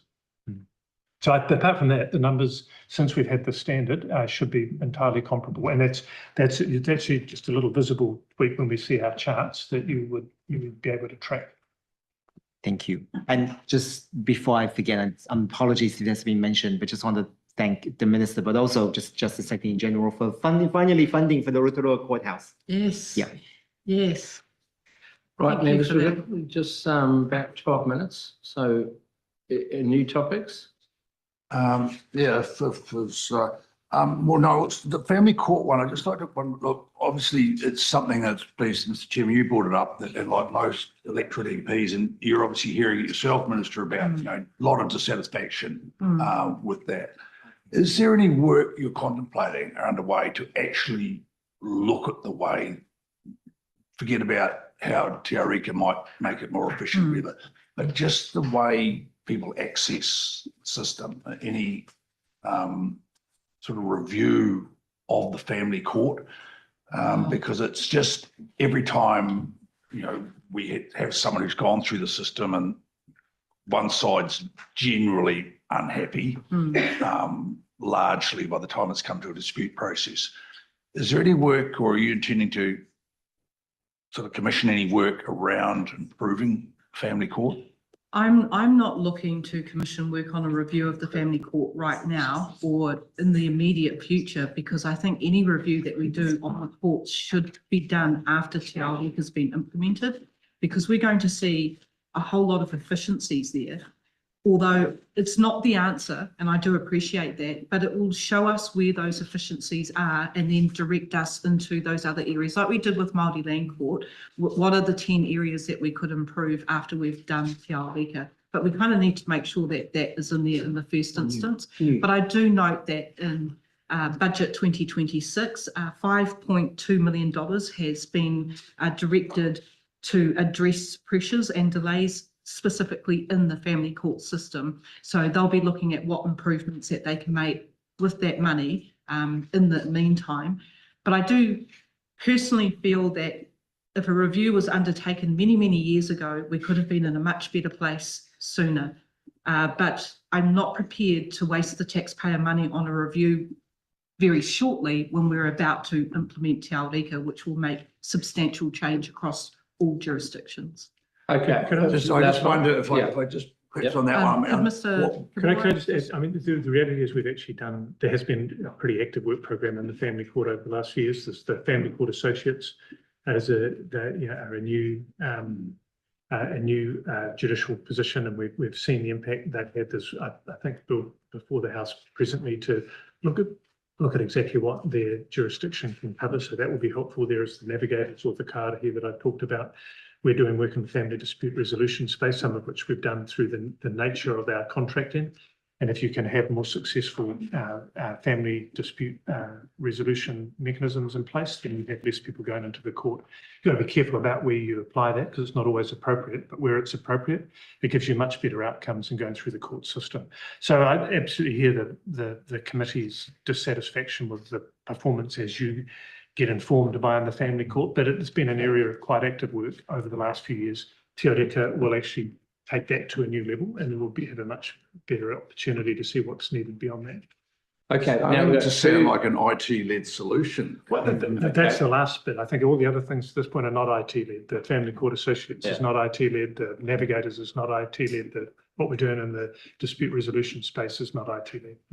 Right, now we're going to go, we've got two new questioners, different topics. First one is Mr. Jamie Arbuckle. Thank you, Minister. There's big changes ahead with resource management reforms, and my question to you is, in the budget, there's roughly $29 million to look at new type of tribunal and the Environment Court going forward. So is that new money, or is that money that has been underpinned by something that's new that's coming up? So interested where how that has been calculated, where the demand and the foresight and why you need that money put aside. Yes, so there'll be a new planning and environmental tribunal that will come on board once the new RMA is underway. That is all new funding for that tribunal.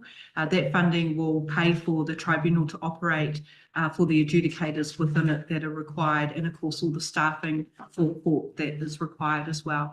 We were not in a position to be able to fund it through baselines. So the minister in charge there ensured that the ministry would not be out of pocket with this new tribunal being stood up once the RMA goes through.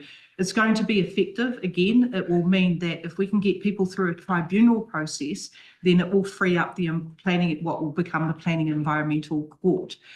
So it will be win-wins on both sides. Any more? No. Right, now, Mr. Todd Stevenson wants to put you on the rack. Oh, not quite, but remote participation, you mentioned that in your opening. Obviously, this committee passed some legislation to enable that. Yes. I think you referenced that there's going to be some more initiatives around AVL or audiovisual participation and remote participation supported by this budget, but can you talk a bit more to what you kind of got planned? Is it extending what's already being done? Is it some new initiatives? Where is my AVL one? The court's remote participation one is actually a really big one, and it comes across all of the justice sector. So it's not about just improving what's happening in the courts. It's also about improving what's happening within the police stations and within corrections as well. All of them have to move on at the same speed, I guess. It's no point us putting AVL in all of the courts when your local prison or police cells aren't able to accommodate it. So there is a bit of a plan occurring in that space.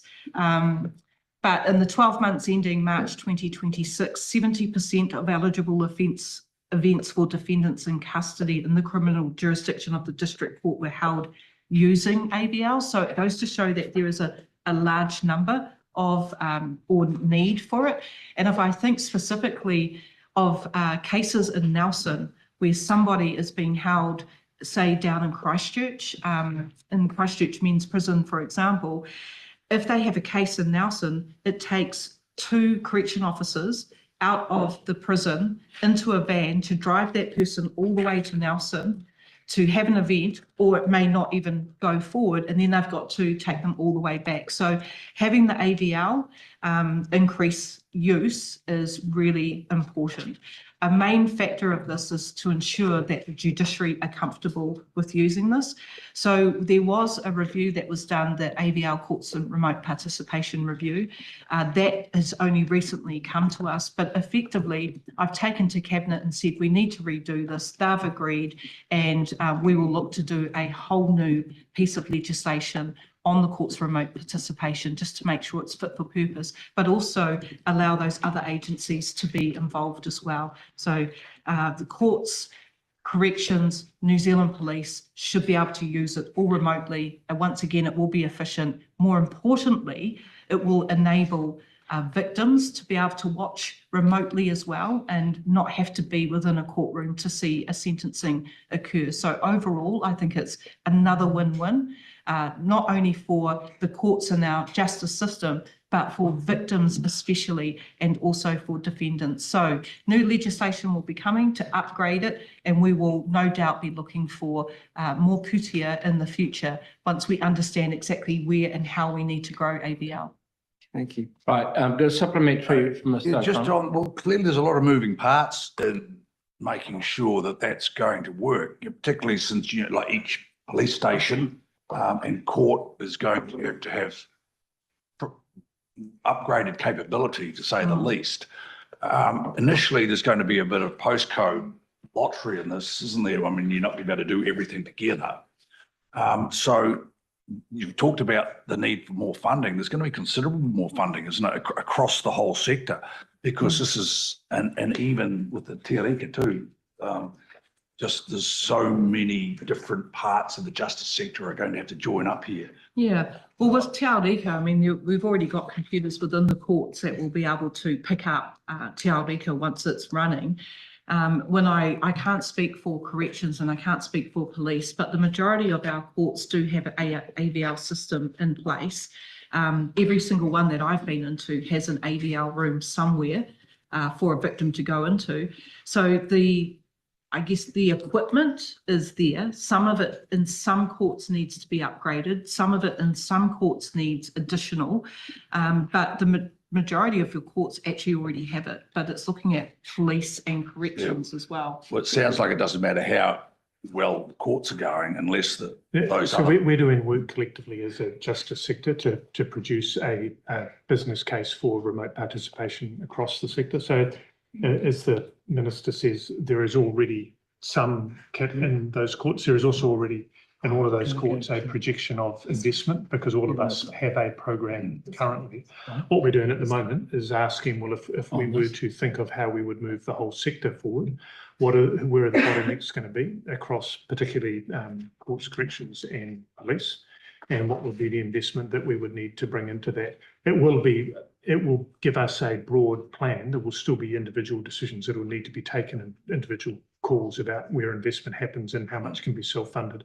And it would have to be a budget initiative if we go faster than what we can already do in a self-funding way. But we're doing work to pull together an integrated program, business case that would look at what we would need to do in the AVL space. Justice-led, could I just want justice-led? Justice-led, but very much with the whole sector. All right.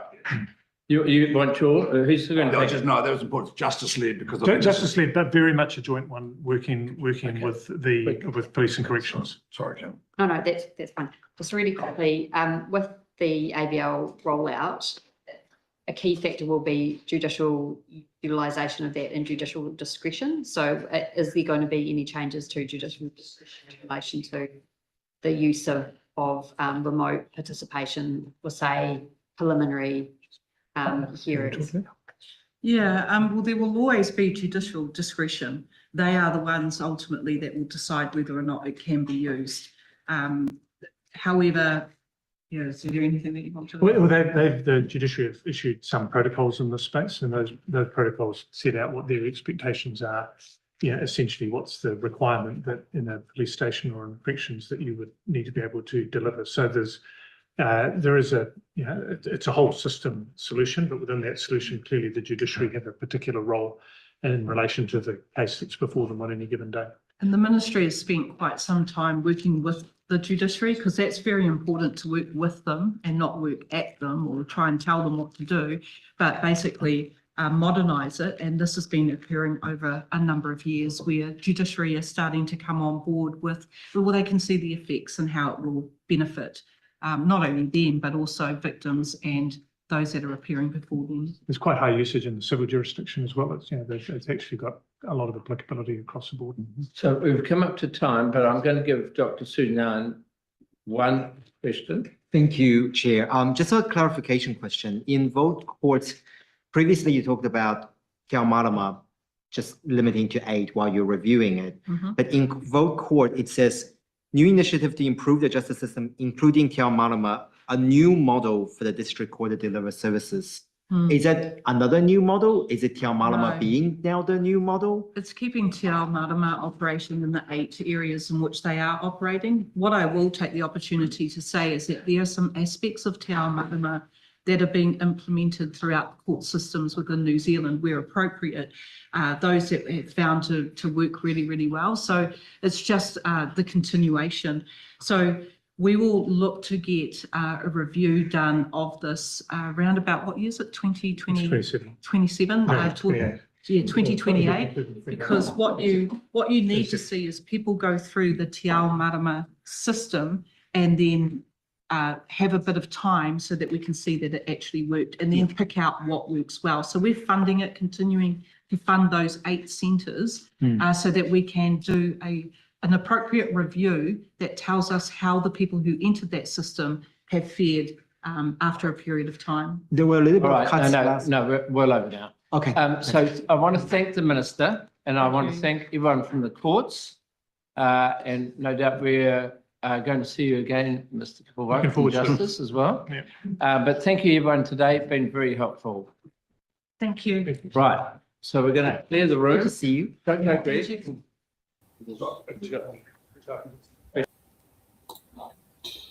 Okay, thank you for those who have been watching. We'll be back at 7 p.m. tonight for the Order Paper Podcast Scrutiny Week special, so join us then.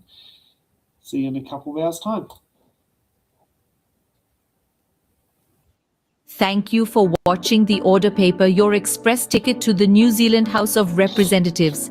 Every episode, we unravel the complex world of legislation, debate, and democracy. From bills to select committees, we've got it all covered. From our team of political commentators who will dissect and explain what's happened so you can remain up to date on what's happened in the Aotearoa, New Zealand Parliament. To support our channel, you can become a Patreon member at patreon.com/it'sintheballot. The Order Paper Podcast is brought to you by It's in the Ballot Productions, live at